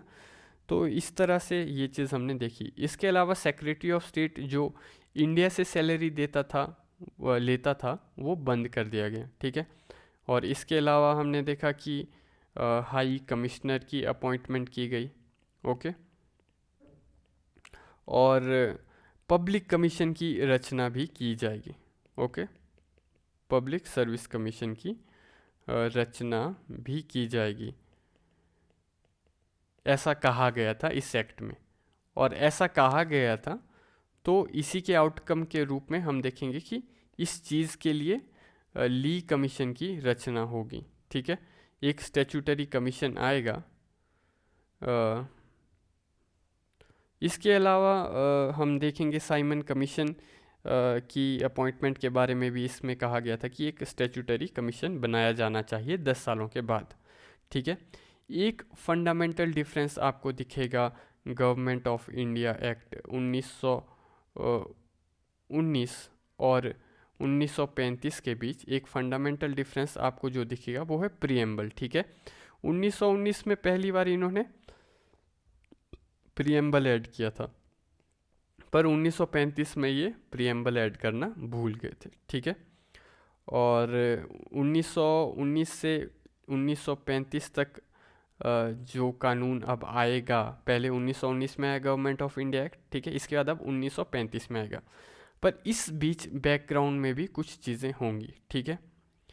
तो एक तो इन्होंने जो चीज़ कही, इन्होंने कहा कि अब जो है हम ये सेंट्रल टर्म यूज़ नहीं करेंगे, ठीक है, ये टर्म हम यूज़ नहीं करेंगे। इसकी जगह अब जो टर्म हम यूज़ करेंगे वो है फेडरल, ठीक है। फेडरल टर्म इसलिए क्योंकि ये चाहते थे कि पूरी की पूरी जो पॉलिटिकल स्ट्रक्चर है इंडिया के अंदर उसको बदल दें, ठीक है। तो इन्होंने बोला कि हम एक फेडरेशन बनाएंगे, ठीक है। तो फेडरेशन बनाने के लिए हम दो प्रकार की सरकारों को मर्ज करेंगे। एक तो होगी ब्रिटिश प्रोविंसेस, ठीक है, एक होंगी ब्रिटिश प्रोविंसेस की गवर्नमेंट, और दूसरी होगी प्रिंसली स्टेट्स की गवर्नमेंट, ठीक है। तो इन्होंने बोला कि एक फेडरेशन बनाते हैं, ऑल इंडिया फेडरेशन। इसमें we will make a federal executive and a federal legislature, ठीक है। फेडरल लेजिस्लेचर लेवल के ऊपर हम लोग जो है वो डायरकी रखेंगे, है ना। कुछ विषय ऐसे होंगे जो गवर्नर जनरल ऑफ इंडिया के हाथ में होंगे, और कुछ विषय ऐसे होंगे जो ट्रांसफ़र लिस्ट के रूप में ओवरऑल भारत सरकार के अंडर में आपको मिलेंगे। इन्होंने ये भी कहा कि हम जो है प्रोविंसेस को ऑटोनॉमी दे देंगे, ठीक है, प्रोविंसेस को ऑटोनॉमी दे देंगे, यानी कि जितने भी ब्रिटिश प्रोविंसेस हैं जहाँ पर सरकार बनेगी भविष्य के अंदर, वहाँ से डायरकी को हटा देंगे, उन्हें ऑटोनॉमी दे देंगे। क्योंकि इन्हें पता था कि गवर्नमेंट ऑफ इंडिया एक्ट 1919 में जो डायरकी लाई गई थी वो फेल हो गई, ठीक है। तो प्रोविंशियल डायरकी फेल हो गई। तो आपने प्रोविंशियल डायरकी को तो हटा दिया, और अब आप बात कर रहे हो पूरे नेशनल लेवल के ऊपर एक डायरकी लाने की, है ना। ये तो पागलपंती ही हुई ना, है ना। तो फेडरल डायरकी के रूप में इन्होंने कुछ सब्जेक्ट्स कहा कि गवर्नर जनरल के पास रिजर्व रखे जाएंगे, जैसे कि फॉर एग्जांपल इन्होंने कहा डिफेंस, है ना, डिफेंस हो गया, एक्सटर्नल अफेयर्स हो गया, ठीक है। और तो और इसके अलावा कुछ ट्राइबल एरियाज़ का एडमिनिस्ट्रेशन भी रिजर्व्ड रूप में गवर्नर जनरल के पास रहेगा, और बाकी ट्रांसफ़र सब्जेक्ट के रूप में आपको मिल जाएंगे, है ना। तो फेडरल लेजिस्लेचर में दो प्रकार के लोग होंगे, है ना। दो प्रकार के लोग अपने बंदे भेजेंगे। एक तो प्रिंसली स्टेट्स अपने नॉमिनेटेड लोगों को भेजेंगे, है ना। उसके अलावा जो ब्रिटिश प्रोविंसेस है उनके भी सदस्य जाएंगे। तो इसमें प्लान ये किया गया कि प्रिंसली स्टेट्स के जो सदस्य हैं वो बड़ी मात्रा में उसको डोमिनेट करवाएंगे लेजिस्लेचर के अंदर, ताकि ब्रिटिश प्रोविंसेस से आने वाले जो मेंबर्स हैं उनको जो है काउंटर बैलेंस किया जा सके। तो इसमें फिर अंग्रेज़ों ने रजवाड़ों को कहा कि तुम आओगे ना सरकार में, तो रजवाड़े बोलते कि नहीं, हमको नहीं आना है, हमको हमारा राज्य प्रिय है। प्रिंसली स्टेट्स ने इसमें गद्दारी कर दी। क्योंकि गद्दारी क्यों की इन्होंने? क्योंकि प्रिंसली स्टेट्स को लग रहा था कि अगर हम लोग यहाँ से जुड़ेंगे गवर्नमेंट ऑफ इंडिया एक्ट में, तो this will lead to our power getting eroded, ठीक है। ऐसे भी बटलर कमेटी के अंदर हमको कुछ मिला तो है नहीं, है ना। हमने डिमांड की थी कि बटलर कमेटी के सामने हमको थोड़ी बहुत पावर मिलनी चाहिए, ऑटोनॉमी मिलनी चाहिए। और अगर हम लोग एक फेडरेशन का मेंबर बन जाते हैं तो हो सकता है कि हमारी बची कुची पावर भी चली जाए, तो हम लोग रिस्क नहीं लेंगे, तो इसलिए प्रिंसली स्टेट्स ज्वाइन नहीं करेंगे। तो इस तरह से ये जो फेडरेशन था ये कभी क्रिएट ही नहीं होता है, ठीक है। तो इसको इस वजह से काफ़ी लोग एक पेपर फेडरेशन के रूप में भी कहते हैं, क्योंकि ये फेडरेशन सिर्फ और सिर्फ पेपर पर बन के रहा था, ये असल में इम्प्लीमेंट नहीं हो पाया। तो खाली और खाली ये लोग जो है सेंट्रल लेवल के ऊपर जो है वो डायरकी ले आएंगे, ठीक है। खाली जो इंडियन ब्रिटिश इंडियन स्टेट्स के जो मेंबर्स थे उनको अपॉइंट करेंगे, और क्योंकि प्रिंसली स्टेट्स के लोग तो आए नहीं। इसके अलावा फेडरल एग्जीक्यूटिव तो वॉइस रॉय के हाथ में ही रहा, है ना। गवर्नर जनरल ऑफ इंडिया ने डायरकी के थ्रू ज़्यादातर विषय जो है, ज़्यादातर सब्जेक्ट्स रिजर्व लिस्ट में डाले और अथॉरिटी अपने पास रखी। और दूसरी तरफ ट्रांसफर सब्जेक्ट के थ्रू सेंट्रल असेंबली या फेडरल असेंबली काम करती थी। इसके अलावा upper house and lower house हुआ करते थे। अपर हाउस में इंडियंस जो है अलाउड थे, ऐसा नहीं है कि इंडियंस अलाउड नहीं थे, पर प्रॉब्लम ये थी कि इसमें जो ये मेंबर्स थे ये नॉमिनेटेड मेंबर्स थे, ठीक है। तो नॉमिनेटेड मेंबर्स बहुत थे और ऑब्वियसली अब जो नॉमिनेटेड होंगे वो तो ब्रिटिशर्स के लॉयल ही होंगे, है ना, ब्रिटिशर्स के वफादार होंगे वो। सो व्हाट इज़ हैपनिंग, एक तो फेडरेशन आया नहीं, दूसरा सेपरेट इलेक्टोरेट्स का एक्सटेंशन हुआ। अब आप देखिए कि 1909 में हमने देखा कि इन्होंने मुस्लिम्स को सेपरेट इलेक्टोरेट दिया, 1919 में हमने देखा इन्होंने पारसियों को दिया, सिखों को दिया, एंग्लो इंडियंस को दिया, क्रिश्चियंस को दिया, है ना। और 1935 तक आते आते इसमें और एक्सटेंशन करेंगे ये। तो पहली बार हमें पता चलता है कि कुछ क्लासेस की, ठीक है, कुछ क्लासेस की, सम क्लासेस की जो है वुमेंस को जो है यहाँ पर रिप्रेजेंटेशन दिया जाएगा, ठीक है। वुमेन रिप्रेजेंटेशन अब कुछ कुछ जगहों पर होगी, जैसे कि फॉर एग्ज़ाम्पल इन्होंने कहा कि अगर पंजाब के अंदर से कोई स्त्री आ रही है, कोई सिख वुमन आ रही है, तो उसको हम अलाउ करेंगे, ठीक है। इसके अलावा इन्होंने कहा कि अगर कोई क्रिश्चियन वुमन जो है वो चुनाव लड़ना चाहती है तो उसको अलाउ किया जाएगा मद्रास से। She will be allowed to fight elections from Madras, ठीक है। और तो इन स्पेसिफिक प्रोविंशियल बेसिस, सब जगह के ऊपर नहीं, but in certain cases woman को ये अलाउ करेंगे। For example Anglo Indian woman they were allowed to contest election in Bengal in separate electorate, ठीक है। तो for the very first time we will find कि सेपरेट इलेक्टोरेट्स में कुछ कुछ कम्युनिटी स्पेसिफिक वुमन को जो है वो अलाउ किया जा रहा था। तो वुमन को राइट्स मिलना शुरू हो गए। ये वुमन के राइट्स में स्पेसिफिक वुमन के पास राइट्स थे, सबके पास नहीं थे। वी विल सी कि some backwards tribe were also included. तो इस तरह से भारत में इस पीरियड में अब फेडरल इंस्टीट्यूशंस बनने की भी शुरुआत होगी, ठीक है। एक तो फेडरल कोर्ट की रचना की जाएगी जो कि सुप्रीम कोर्ट के रूप में उभर के आएगा, ठीक है। इसके अलावा उस पीरियड के समय पर फेडरल पब्लिक सर्विस कमीशन की भी रचना होगी। और तो और इसके अलावा इस पीरियड में हमें आरबीआई का बैकग्राउंड भी देखने को मिल जाएगा, ठीक है। और इसके अलावा सेंट्रल गवर्नमेंट और प्रोविंशियल गवर्नमेंट के बीच में कन्फ्लिक्ट ना हो, इसके लिए 3 लिस्ट्स बनाई गई थी, ठीक है, ठीक है। ये जो लिस्ट थी आपकी, एक थी आपकी फेडरल लिस्ट, ठीक है, एक थी आपकी कंकरेंट लिस्ट,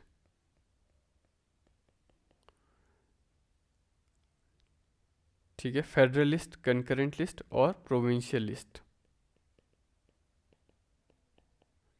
तो 1919 में प्रोविंशियल और सेंट्रल लिस्ट उभर के आई थी, पर उसमें कंकरेंट लिस्ट नहीं थी। इस बार 3 लिस्ट निकल कर के आई।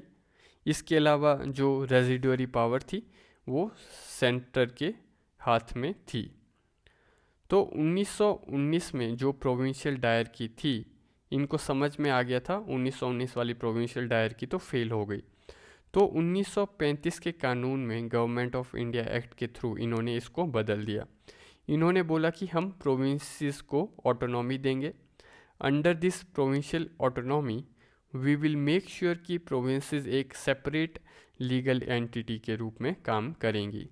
Now provincial autonomy is guaranteed that no one can take away. ये इनकी पावर जो है अब that is directly derived from the crown. Bharat सरकार अब उसमें ज़्यादा टांग नहीं अड़ा सकती। तो ये दर्शाता है कि अब प्रोविंसेस को बेसिकली सत्ता ज़्यादा मिल गई है ना। इस बेसिस के रूप में इन्होंने ये भी प्लान किया कि भारत के अंदर जो राज्यों की सरकार होगी उसमें हम 2 हाउसेस क्रिएट करेंगे, ठीक है। तो ये 2 हाउसेस ऐसे स्टेट्स के अंदर क्रिएट करेंगे जहाँ पर कांग्रेस मेजोरिटी में होगी। तो उन्होंने क्या किया कि यहाँ पर लेजिस्लेटिव असेंबली और लेजिस्लेटिव काउंसिल क्रिएट किए। लेजिस्लेटिव काउंसिल ये उन जगहों पर क्रिएट करेंगे जैसे फॉर एग्जांपल बॉम्बे में, मद्रास में, यूपी में, बिहार में, आसाम में, ऐसी जगहों पर जहाँ कांग्रेस मेजॉरिटी में थी, ठीक है। बायकैमरलिज्म इसलिए क्योंकि इनको पता था कि भविष्य में के अंदर हमको चुनाव करवाने हैं। तो अगर स्टेट्स जो है सेपरेट एंटिटी के रूप में एग्जिस्ट कर रहे हैं और अगर गलती से कांग्रेस मेजॉरिटी में आ गई तो एक दूसरा हाउस होना चाहिए जो कांग्रेस को काउंटर कर पाए। तो इनका इंटेंशन ये था कि इसलिए हम लोग बायकैमरलिज्म क्रिएट करेंगे कुछ कुछ स्टेट्स के अंदर। तो टोटल उस पीरियड में भारत में 11 राज्य थे, तो 11 में से 6 राज्यों के अंदर इन्होंने ये गेम की। जैसे जहाँ कांग्रेस मेजॉरिटी में नहीं आ सकती थी वहाँ पर इन्होंने सेकंड हाउस नहीं बनाया, वहाँ पर बायकैमरलिज्म इन्होंने नहीं लाया। फॉर एग्जांपल सिंध, उड़ीसा, ये दोनों उस पीरियड में नई नई प्रोविंसेस बनी थी, ठीक है। पर इनमें इन्होंने यूनिकैमरलिज्म ही रखा। जैसे इसके अलावा उस पीरियड में पंजाब ऑलरेडी जो है वहाँ पर भी इन्होंने यूनिकैमरलिज्म रखा पंजाब में, क्योंकि इनको पता था वहाँ पर कांग्रेस की सरकार नहीं है मेजॉरिटी में। तो आखिर में ये कहा गया कि कोई भी राज्य की सरकार है वहाँ पर जो है गवर्नर के पास स्पेशल पावर होंगी। Even after the provincial executive passes any law, it is the governor of the province who will have special responsibility and special power to safeguard the British interest। मतलब ये है कि राज्य सरकार के द्वारा कोई भी कानून पास किया गया हो, पर जैसे ही ब्रिटिश इंटरेस्ट को लेकर के कोई कानून पास होगा तो प्रोविंशियल ऑटोनॉमी की गारंटी होने के बावजूद भी गवर्नर जो है उसको रोक सकता है, ठीक है। He can with hold the bill, ठीक है। ये चीज़ आपको यहाँ से देखने को मिलेगी। दूसरी बात ये थी कि जो पूरा का पूरा रेजिडुअरी पावर था वो अभी भी गवर्नर जनरल ऑफ इंडिया के हाथ में था।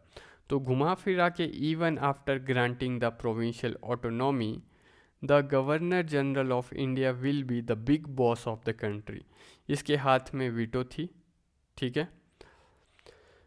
राज्यों का या केंद्र का सब कुछ इसी के हाथ में था, गवर्नर जनरल के हाथ में वीटो थी। तो गवर्नर के पास डिस्क्रिशनरी पावर रखी, वह चाहे सेंटर में हो या स्टेट में हो, आखिर में वीटो गवर्नर जनरल के पास रख दिया गया। मैंने आपको बताया था कि government of India 1935 act was an outcome of the Simon commission, it was an outcome of the all party conference, it was an outcome of the round table conference, ठीक है। तो सरकार के द्वारा एक राउंड टेबल कॉन्फ्रेंस का एक white paper publish किया गया था, ठीक है। इसके अलावा लोथियन कमेटी की रिपोर्ट थी, है ना। तो एक प्रकार की ऑल इंडिया फेडरेशन बोली गई थी, पर ये कभी आई नहीं। इसके थ्रू इन्होंने ये भी कहा था कि हम लोग प्रोविंसेस में डायरकी को अबॉलिश करेंगे, पर सेंटर के अंदर हम डायरकी को लेकर के आएंगे। तो under the federal list the areas of external affairs, the areas of defence, the areas of administration of tribal areas were given to the governor general. Even on certain matters that were related to the peace and security of India, the governor general had special responsibilities. अगर राज्यों की सरकार अच्छा काम नहीं कर रही थी तो 6 महीने तक गवर्नर अपने हाथ में चीज़ों को ले सकता है in case of administrative failure. मतलब यहाँ पर हमें एक प्रकार का आर्टिकल 356 आज की डेट का देखने को मिलेगा। तो घुमा फिरा के कुछ एरियाज़ में इन्होंने बायकैमरलिज्म इशू किया, मद्रास, बॉम्बे, बंगाल, यूपी, बिहार एंड असम। क्योंकि इन जगहों पर जो है कांग्रेस का मेजोरिटी में आने का डर था, तो उसको काउंटर करने के लिए इन्होंने वहाँ पर बाईकैमरलिज्म लाया, ताकि जो दूसरा हाउस होगा वहाँ पर ये अपने पिट्ठू लोगों को बिठा सकें कांग्रेस को काउंटर करने के लिए। तो इस बेसिस के रूप में इन्होंने प्रोविंशियल ऑटोनॉमी को लागू किए। बाकी मैंने आपको बताया फेडरल कोर्ट की रचना की गई। ये फेडरल कोर्ट सुप्रीम कोर्ट के रूप में उभर के आया। हाईएस्ट कोर्ट ऑफ अपील अभी भी लंदन में बैठा हुआ था, तो बेसिकली आपको लंदन जाना पड़ेगा। प्राइवी काउंसिल मैंने बताया था आपको, है ना, प्राइवी काउंसिल। भगत सिंह का जो मैटर था वो भी प्राइवी काउंसिल को गया था, ठीक है।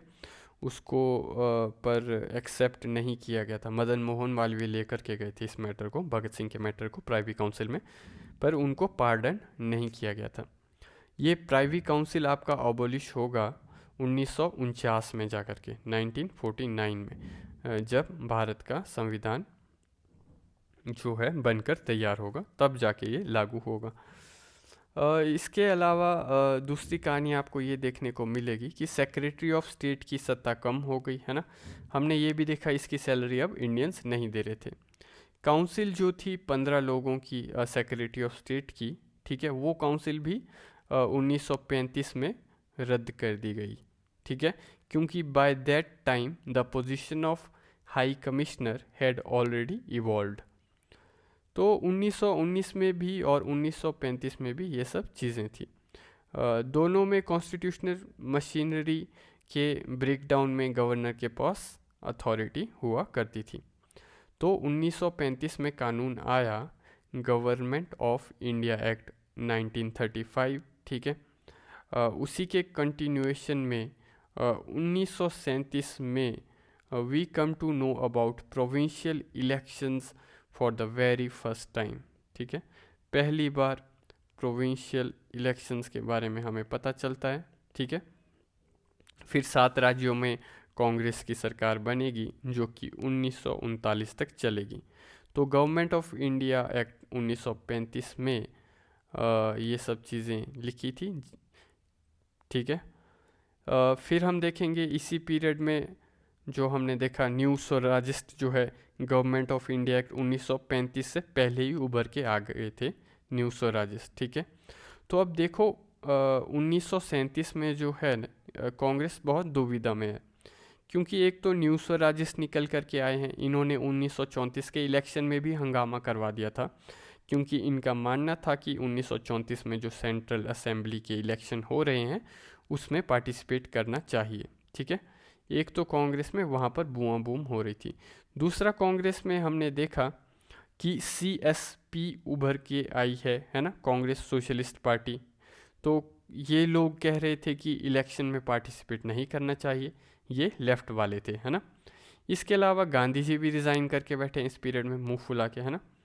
तो एक तो गांधी जी वर्धा में बैठे हैं, गांधी जी की कहानी आपको यहाँ से मिलेगी, उन्होंने रिज़ाइन किया हुआ है। एक्चुअली गांधी जी चाहते थे कि वो कंस्ट्रक्टिव वर्क में रहें, ठीक है। दूसरा क्या था कि वो पावर से भी थोड़ा दूर रहना चाहते थे, क्योंकि कांग्रेस उस समय सत्ता की तरफ जा रही थी। तो डिस्कशन हो रहा था, डिबेट हो रहा था कांग्रेस के अंदर, ठीक है। उतने में ही गवर्नमेंट ऑफ इंडिया एक्ट 1935 आया और फिर और हंगामा होता है। तो गवर्नमेंट ऑफ इंडिया एक्ट 1935 आया, कांग्रेस में फिर से हंगामा हुआ, ठीक है, कि इसको मानना है या नहीं मानना है ना। तो एक साइड के ऊपर सेंट्रल असेंबली के इलेक्शन शुरू हुए, इसमें न्यू स्वराजिस्ट जो है वो चुनाव जीत जाते हैं, ठीक है। ये चुनाव जीतते हैं तो इससे गांधी जी फिर इन लोगों से नाराज़ हो गए कि यार आप लोग कैसे मुझसे पूछे बिना चुनाव लड़ सकते हो। इसके अलावा 1934 में इलेक्शन हुए, इलेक्शन में न्यू स्वराजिस्ट जीत के आए। इनफैक्ट 1934 में लोकल बॉडीज़ के इलेक्शंस भी करवाए थे इन्होंने। तो नॉर्मली नगर पालिका के इलेक्शन रेगुलरली नहीं होते थे, पर 1934 में सरकार ने लोकल बॉडी के इलेक्शन करवाए, है ना।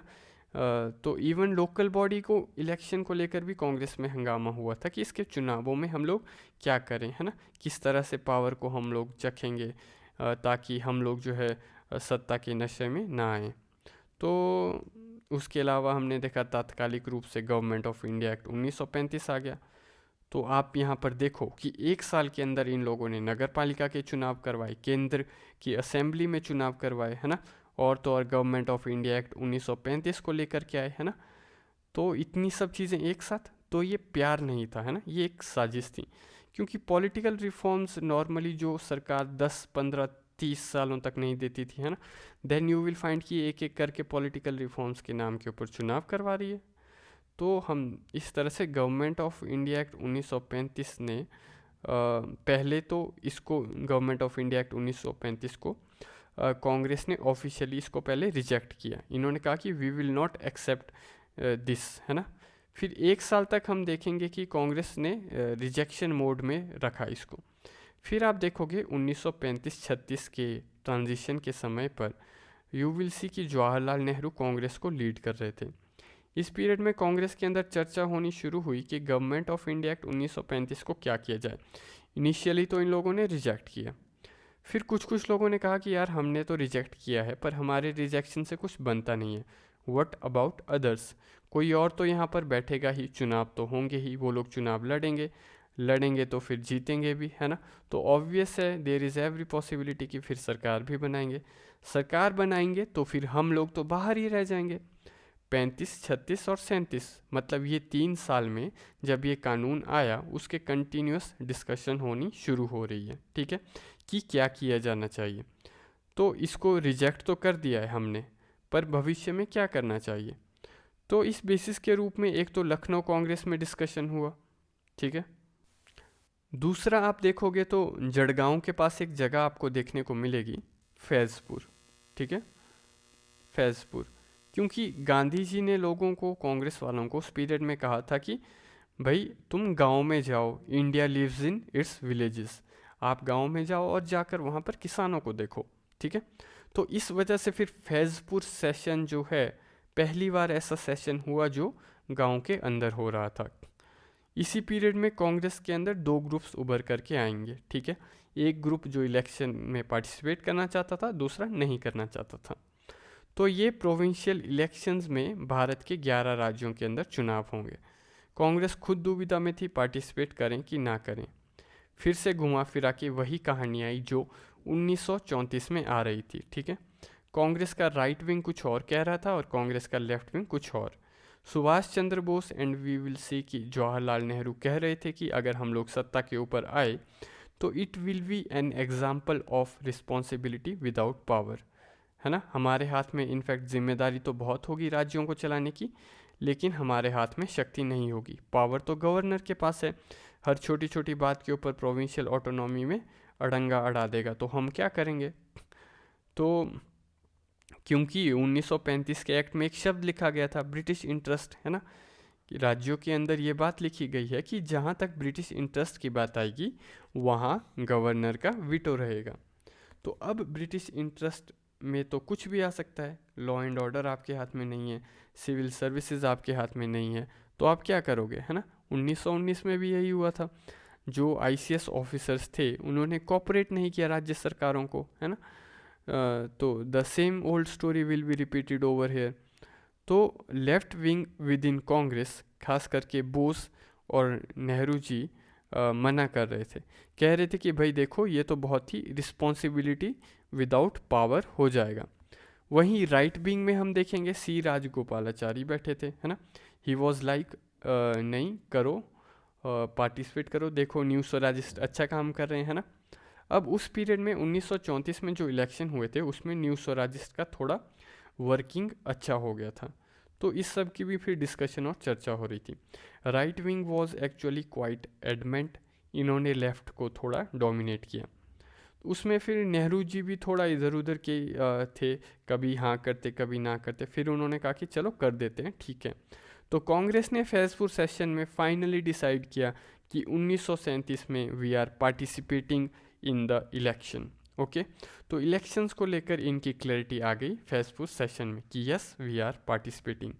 इलेक्शन के बाद गवर्नमेंट में आना है कि नहीं आना है ये बाद में डिसाइड करेंगे, पर चुनाव तो लड़ेंगे ही, ठीक है। नेहरू जी खुद लगभग 80,000 किलोमीटर ट्रैवल करते हैं ऑल ओवर द कंट्री चुनाव प्रचार में, ठीक है। नेहरू जी 1937 में घूमे थे लगभग 80,000 kilometre. Over a period of time बहुत बड़ी मात्रा में पब्लिक मीटिंग करेंगे और कांग्रेस ने फिर अपना मैनिफेस्टो भी तैयार किया कि इसके अलावा अभी तक जो पीजेंट मूवमेंट है ना, वो भी थोड़ा स्कैटर्ड चल रही थी। मैंने आपको बताया था कि अवध किसान सभा की स्थापना हुई थी और अलग अलग किसान पार्टियों की रचना हुई थी, पर पहली बार जो है 1936-38 के दौरान जो है हम देखेंगे ऑल इंडिया किसान सभा का जो है वो निर्माण किया गया। ये कांग्रेस के अंडर एक बॉडी के रूप में उनके पैरेलली काम कर रही थी। तो जब फैज़पुर में और लखनऊ के अंदर बेसिकली कांग्रेस की मीटिंग हुई, तब किसान सभा के कार्यकर्ता भी आए थे। तो यहाँ पर आपको स्वामी सहजानंद देखने को मिलेंगे, इसके फाउंडर के रूप में स्वामी सहजानंद। इसके अलावा हमें NC रंगा देखने को मिलेंगे, है ना, NC रंगा भी हमें देखने को मिलेंगे। तो ये दोनों के दोनों किसान आंदोलन के नेता के रूप में उभर के नेहरू जी के साथ मिलकर के इन्होंने कहा कि हम साथ में काम करेंगे। फिर 1937 में इलेक्शन हुए, ये इलेक्शंस में कांग्रेस जीत गई। 7 राज्यों में तो इनकी मेजॉरिटी आ गई, बाकी 2 राज्यों में इन्होंने अलायंस कर दिया। अलायंस का मतलब है कि लोकल पार्टी के साथ इन्होंने ट्रीटी कर दी। वहीं हम देखेंगे मुस्लिम लीग एक में भी कहीं पर भी नहीं आ पाई। तो आप देखिए मुस्लिम लीग जो पार्टी 1937 के इलेक्शन में फेल हो गई, वो पार्टी 10 साल के बाद पाकिस्तान क्रिएट करवाती है on the basis of religion. फिर इन्होंने जो है कांग्रेस ने 1937 के फरवरी से इन्होंने इलेक्शन जीता। उसके बाद है ना, फरवरी 1937 से लेकर के लगभग अक्टूबर 1939 तक इन्होंने काम किया। इनफैक्ट इलेक्शन जीतने के बाद वी विल सी कि इनके बीच में एक और बार झगड़ा हुआ था कि चुनाव तो जीत गए, पर अब सरकार फॉर्म करेंगे कि नहीं करेंगे। तो कांग्रेस के कुछ लीडर्स ने कहा कि नहीं नहीं, we will not form the government and we will work for the wishes of the people. तो वहीं पर फिर करेंगे बाद में ये फॉर्म सरकार। तो इस बेसिस के रूप में इन्होंने लगभग 28 महीने तक काम किया। तो फिर अक्टूबर 1939 में ये लोग एक साथ जो है वो मास रिज़ाइन करेंगे, ठीक है, एक साथ ये मास रेजिग्नेशन देंगे। मास रेजिग्नेशन इसके लिए क्योंकि कांग्रेस की सरकारों को लग रहा था कि they were the single largest political party in the country, running almost all of the India, है ना, 9 स्टेट्स में उनकी सरकारें थी डायरेक्टली और इनडायरेक्टली। और जब वर्ल्ड वॉर 2 की शुरुआत हुई सितंबर 1939 में, तो अंग्रेज़ों ने इंडिया को जो है वर्ल्ड वॉर में पार्टी बना दिया as a group of Britain, है ना, और कहा कि हम इंडिया जो है ब्रिटेन के अलाई के रूप में काम करेगा। तो कांग्रेस को लग रहा था कि ये डिसीजन इन्होंने हमारे को पूछे बिना कैसे ले लिया, तुमने कैसे हमें बिना पूछे अलाई के रूप में हमको डिक्लेयर किया, तो आपने हमसे परमिशन नहीं ली, इसलिए हम लोग रिज़ाइन करते हैं। तो अब फरवरी 1939 से लेकर के अक्टूबर 1939 तक करीबन 28 महीने के आसपास कांग्रेस का शासन रहता है। अगर हम बात करें इनका काम कैसा रहा, इनका इम्पैक्ट कैसा रहा, है ना, तो अब आप देखो कि जो पार्टी 40 सालों से लगभग सत्ता में आने के लिए तड़प रही हो, वो पावर के ऊपर आएगी तो इम्पैक्ट होगा कि नहीं होगा, है ना। तो सबसे बड़ा इम्पैक्ट जो होगा वो साइकोलॉजिकल इम्पैक्ट होगा। तो कल तक हम बेसिकली सत्ता के नीचे दबे हुए थे, अब खुद सत्ता में आए हैं, तो कॉमन मैन का मोराल तो बूस्टिंग होगा ही, है ना, मोराल बूस्ट होगा ही। जिनको लाठियाँ पड़ रही थी अब तक, वो आज मंत्री बन गए हैं, है ना, वो प्राइम मिनिस्टर बन गए हैं, प्राइम मिनिस्टर या फिर प्रीमियर कहते थे, premier. So we will find कि कांग्रेस के 7 राज्यों में तो खुद के प्रीमियर थे, है ना, that was equivalent to prime minister. तो कॉमन मैन तो खुश हो गया कि अपनी सरकार बैठी हुई है। तो एक तो साइकोलॉजिकल इम्पैक्ट हुआ, दूसरा पहली बार यहाँ पर पॉलिटिकली, इकोनॉमिकली, सोशली भी ये लोग बदलाव लेकर के आएंगे। पॉलिटिकल में क्या, ये लोग फ्रीडम देंगे कि नहीं देंगे, है ना, राइट्स देंगे कि नहीं देंगे, प्रेस को राइट्स मिलेंगे कि नहीं मिलेंगे, है ना, इंडिविजुअल राइट्स मिलेंगे कि नहीं मिलेंगे, क्या freedom of speech and expression होगा कि नहीं होगा, पुलिस की पावर्स को कर्व किया जाएगा कि नहीं किया जाएगा? तो they will work for the welfare of the people. इसके अलावा वोटिंग फ्रेंचाइजी थोड़ी बड़ी थी, लगभग 15 to 20% of the total population was able to vote. तो वो भी काफ़ी बड़ी संख्या हो जाती है ना। तो पॉलिटिकल पर्सपेक्टिव काफ़ी बदले, पुलिस की पावर्स को कर्ब किया गया, पॉलिटिकल रिफॉर्म्स इनिशिएटिव किए जाते हैं, राइट्स काफ़ी दिए जाते हैं। काफ़ी सारे इंस्टीट्यूशंस एंड ऑर्गेनाइजेशन जो कि पहले अंग्रेज़ों ने बैन किए हुए थे, इनके ऊपर से बैन जो है वो कांग्रेस की सरकार के द्वारा हटा दिए गए। बहुत सारी कम्युनिस्ट सरकारें थी, मतलब कम्युनिस्ट पार्टीज थी, रेवोल्यूशनरी ग्रुपिंग्स थे, प्रेस के ऊपर बैन लगे हुए थे, वो सब हटवा दिए गए। दूसरा, आपको इकोनॉमिक चेंजेस देखने को मिलेंगे। They started bringing reforms for the revenue and the rent. Okay, तो कांग्रेस ने बहुत सारी एग्रेरियन कमिटीज़ की रचना की थी इस पीरियड में, क्योंकि ऑल इंडिया किसान सभा की रचना हो चुकी है। ऑल इंडिया किसान सभा अभी मैंने आपको बताया 1936 में बन चुका था। तो इसने कहा था कि भाई देखो, किसानों को लेके थोड़ा सिंसियर हो जाओ। तो राजेंद्र प्रसाद की अध्यक्षता में बिहार और बाकी सारे स्टेट्स में भी एग्रीकल्चर कमिटीज़ की रचना हुई। तो ये एग्रीकल्चर कमिटीज़ हैं, इनसे इसने जो है रेवेन्यू, रेंट रिफॉर्म्स और पीजेंट रिफॉर्म्स को लेकर के कार्य किया, है ना। बट एक प्रश्न अभी फिर से रह गया था, वो था ज़मींदारी सिस्टम का अबॉलिशमेंट, उसका क्या होगा। तो अभी भी काफ़ी लोगों को लग रहा था कि ज़मींदारी अबॉलिशमेंट तो पूरी तरह से किया ही नहीं, पर ओवरऑल कांग्रेस की सरकार ने ठीक ठाक काम किया। वैसे ही इन्होंने फिर वर्कर्स को लेकर के भी काम किया। वर्कर्स को कहा गया कि तुम्हारी मिनिमम वेजेस तुमको मिलेंगी, तुम्हारा स्टैंडर्ड ऑफ लिविंग जो है वो थोड़ा इम्प्रूव होगा, तुमको यूनियन बनाने का अधिकार है, ट्रेड यूनियन बनाने का अधिकार है, डिस्प्यूट वगैरह जो है तुम लोग अब शांति से सॉल्व करो, आर्बिट्रेशन के थ्रू, लड़ाई बड़ाई मत करो अपने मालिकों के साथ, क्योंकि अब हमारी सरकारें आ गई हैं, है ना। बट ये लोग नेशनलाइजेशन नहीं कर पाए क्योंकि इनके पास इतने रिसोर्सेज नहीं थे। तो इसके अलावा एक फिर एजुकेशन के रिलेटेड भी काम हुआ, जिसमें मैंने आपको जो है वर्धा एजुकेशन स्कीम के बारे में बताया था, है ना। Wardha education scheme, we had discussed the Wardha scheme of basic education, जो कि जाकिर हुसैन की अध्यक्षता में उस टाइम के अंदर कांग्रेस के सरकार के द्वारा लागू की गई थी।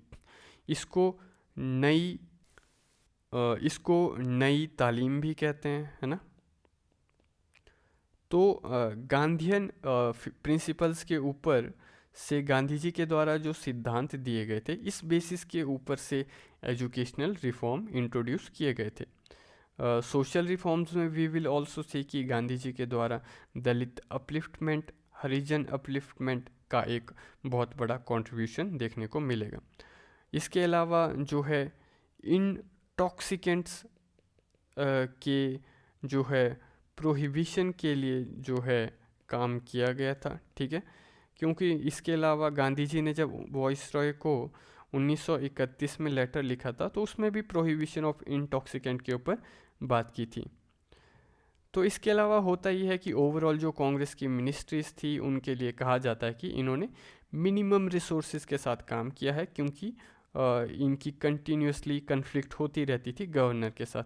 तो इसके लिए कहा जा सकता है कि without getting into the power they work for the betterment of the people with minimum power. Okay, हम सत्ता में रह के भी सत्ता का भागीदार नहीं बनेंगे और लोगों के लिए काम करेंगे।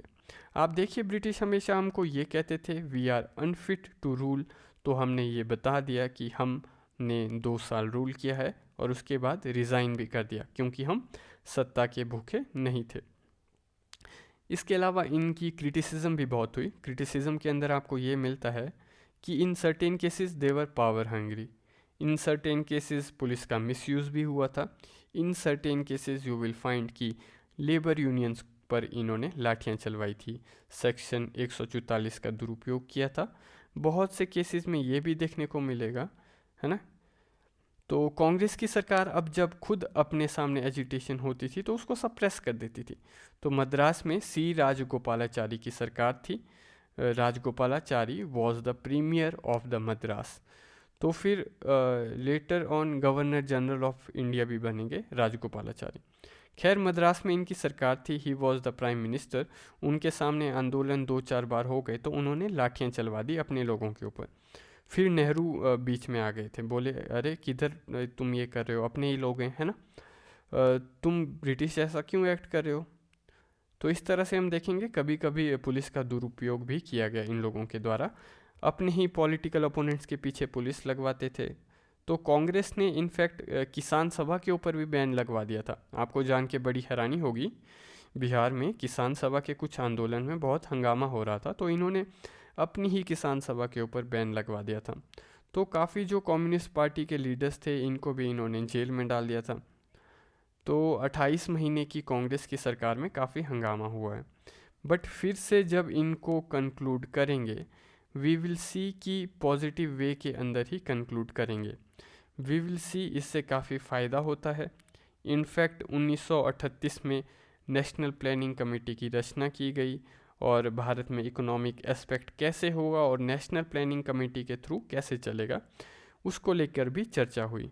We will also see that Bharat के अंदर भविष्य का जो अर्थव्यवस्था कैसे डिज़ाइन किया जाएगा उसकी भी नींव रखी जाती है। इनफैक्ट रेजिग्नेशन करने में भी नाटक हुआ था। कुछ राज्यों के चीफ मिनिस्टर ने, मतलब प्राइम मिनिस्टर ने मना कर दिया था कि हम रिज़ाइन नहीं करेंगे। फिर ऊपर से प्रेशर आया था हाई कमांड से। इनफैक्ट इन लोगों के ऊपर ये भी आरोप लगे थे कि ये कास्ट हिंदू पार्टी के रूप में ज़्यादा काम कर रहे हैं और इनके राज्यों में मुस्लिम को हरास किया जा रहा है। तो जब मुस्लिम लीग को जानकारी मिली कि कांग्रेस ने रिज़ाइन किया है तो मुस्लिम लीग ने इसको डे ऑफ डिलीवरेंस के रूप में सेलिब्रेट किया था। डे ऑफ डिलीवरेंस के रूप में सेलिब्रेट किया था। मुस्लिम लीग ने कहा था कि ये तो बहुत ही अच्छा दिन है, कांग्रेस ने उनके राज्यों की सरकारों में वहाँ पर उनके मुसलमानों को दबाने का काम किया है। कांग्रेस पूरे एजेंडा को जो है मुस्लिम लीग के इस एजेंडा को काउंटर नहीं कर पाई। ना ही कांग्रेस की सरकारों ने भेदभाव किया था, भेदभाव तो इन्होंने नहीं किया था ना, है ना, पर मुस्लिम लीग का जो ये नरेशन था इसको ये लोग काउंटर नहीं कर पाए। तो फिर साथ में मुस्लिम लीग ने एक रिपोर्ट तैयार की थी कांग्रेस की सरकारों के सामने। इस रिपोर्ट का नाम था पीरपुर रिपोर्ट। ठीक है, पीरपुर रिपोर्ट में मुस्लिम लीग ने ये बताया था कि जहाँ जहाँ कांग्रेस शासित राज्य हैं वहाँ मुसलमानों का कत्लेआम हो रहा है। इस बेसिस के रूप में कांग्रेस की सरकार को रिज़ाइन किया इन्होंने। ठीक है, जब कांग्रेस ने रिज़ाइन किया फिर मुस्लिम लीग का ग्रोथ होना शुरू हुआ। ब्रिटिश तो चाहते ही थे कि कांग्रेस रिज़ाइन करे और मुस्लिम लीग ग्रो करे, क्योंकि जिस तरह से कांग्रेस की पॉपुलैरिटी बढ़ी थी उसको लेके ब्रिटिश सरकार काफ़ी सदमे में आ गई थी कि ये तो गलत हो गया है, अब मुस्लिम लीग को खड़ा करना पड़ेगा। तो इसके लिए उन्होंने फिर जिन्ना को और पुश किया इस पीरियड में। Even Jinnah was in opposite, उसकी खुद की मुसलमानों ने उसको हरा दिया था बंगाल में he could not win, Punjab में ही कुड नॉट विन। हम देखेंगे कि बंगाल में एक लोकल पार्टी पावर के ऊपर आई, पंजाब में भी एक लोकल पार्टी पावर के ऊपर आई जिसका नाम था यूनियनिस्ट पार्टी। ठीक है, तो यूनियनिस्ट पार्टी में लीडर थे एक सिकंदर हयात खान करके, है ना, सिकंदर हयात खान।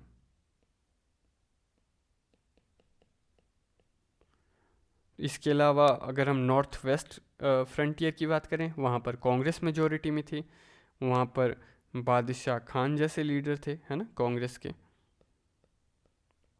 तो कांग्रेस की सरकारों ने काम तो थोड़ा ठीक किया था क्योंकि ऑब्वियसली ब्रिटिश और मुस्लिम लीग दोनों उसको दबाने की चाह रख रहे थे, तो इसका मतलब कांग्रेस ने ठीक ठाक काम किया था। तो मेंस में आपको यहाँ से किस तरह का सवाल आ सकता है कि एनालाइज करिए कि 28 महीनों में कांग्रेस ने क्या उखाड़ा। तो अगर हम बात करें क्या उखाड़ा, तो उखाड़ने के लिए साइकोलॉजिकल इम्पैक्ट हुआ, है ना, हमारे लोगों को लगा हम जीत गए हैं, एक्सेसिबिलिटी बढ़ जाती है, लॉ एंड ऑर्डर रिफॉर्म्स होते हैं, जो है रिस्ट्रिक्शंस लिफ्ट किए गए, प्रेस के ऊपर पुलिस की पावर को कर्ब किया गया, पॉलिटिकल प्रिजनर्स और रेवोल्यूशनरीज को छोड़ा गया। कुछ एरियाज़ में इनकी जो है गवर्नर के साथ कन्फ्लिक्ट भी हुई। इसके अलावा पब्लिक सेफ्टी एक्ट जैसे कानून रद्द किए गए। हिंदुस्तान सेवा दल जैसी ऑर्गेनाइजेशन के ऊपर बैन लिफ्ट कर दिया गया। कम्युनिस्ट पार्टी के ऊपर बैन लिफ्ट कर दिया गया। न्यूज़पेपर्स को फ्री किया गया। काफ़ी सारे पॉलिटिकल प्रिजनर्स इवन रेवोल्यूशनरीज को पहली बार छोड़ दिया गया। काकोरी कांड के कुछ क्रांतिकारी अंडमान निकोबार में थे अभी जेल में, काला पानी की सज़ा हुई थी उनको। तो इनको छुड़ाने के लिए कांग्रेस ने कहा, तो इनिशियली पुलिस ने मना कर दिया कि नहीं छोड़ेंगे, फिर गवर्नर ने भी मना कर दिया। फिर कांग्रेस की सरकारों ने कहा कि अगर तुम मना करोगे तो हम नॉन कोऑपरेशन करेंगे सरकार में रह करके भी, इवन पीएम बनने के बाद भी धरना देंगे। तो फिर सरकार बैकफुट के ऊपर आ गई। इसके अलावा एग्रीकल्चर सिस्टम के रिफॉर्म होंगे, डेप्ट रिलीफ होता है, रेवेन्यू रिलीफ होता है। लेबर को कहा गया कि शांतिपूर्ण रूप से आर्बिट्रेशन करिए और लड़ाई मत करिए। इसके अलावा इंडिजीनियस एंटरप्राइजेस बढ़ती है, नेशनल प्लानिंग कमेटी की रचना होती है। हमारे पास फाइनेंशियल पावर्स नहीं थे, उसके बावजूद भी ठीक ठाक काम कर पाए। यूपी में टेनेंसी एक्ट पास किया गया। बोला जाता है टेनेंट्स को अब से कोई रातों रात नहीं हटा सकता। ज़मींदारी सिस्टम अबॉलिश नहीं होती है, ये चीज़ याद रखिएगा। It never get abolished. इसका अबोलिशन भविष्य में 1950 के बाद ही होगा। इसके अलावा किसान सभाओं का निर्माण काफ़ी सारे एरिया में हो जाएगा। मज़दूरों के लिए अच्छा काम किया गया। बॉम्बे टेक्सटाइल कमेटी की रचना होती है। यूपी में लेबर कमेटी की रचना हुई। ये बेसिकली लेबर और मज़दूरों के लिए अच्छा था। तो इसको लेकर भी काफ़ी इश्यू हुआ कैपिटलिस्ट क्लास के साथ, क्योंकि कैपिटलिस्ट का मानना था कि यार हम तो आपको फंडिंग दे रहे हैं और तब भी आप ये सब कर रहे हो, है ना। तो एक तरह से यहाँ पर 1932 वाली हालात फिर से हो जाएगी। तो ओवरऑल तो ये लोग काफ़ी ठीक ठाक काम करते हैं, पर इनके पास एडमिनिस्ट्रेटिव और फाइनेंशियल पावर्स नहीं थे।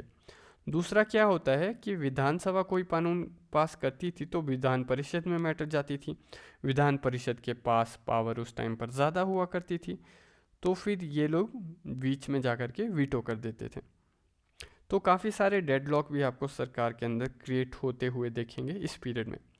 कुछ कुछ जगहों के ऊपर प्रोहिबिशन इम्पोज किया गया। इसके अलावा हरिजन वेलफेयर के लिए काम होता है। नई तालीम की शुरुआत होती है। नई तालीम एजुकेशन के लिए मैंने आपको ऑलरेडी पढ़ा दिया है, जाकिर हुसैन की Wardha scheme of basic education हमने पढ़ी थी। आखिर में 1939 में इन्होंने रिज़ाइन किया। वर्ल्ड वॉर 2 में ज्वाइन करने से पहले इन लोगों से डिस्कस नहीं किया गया।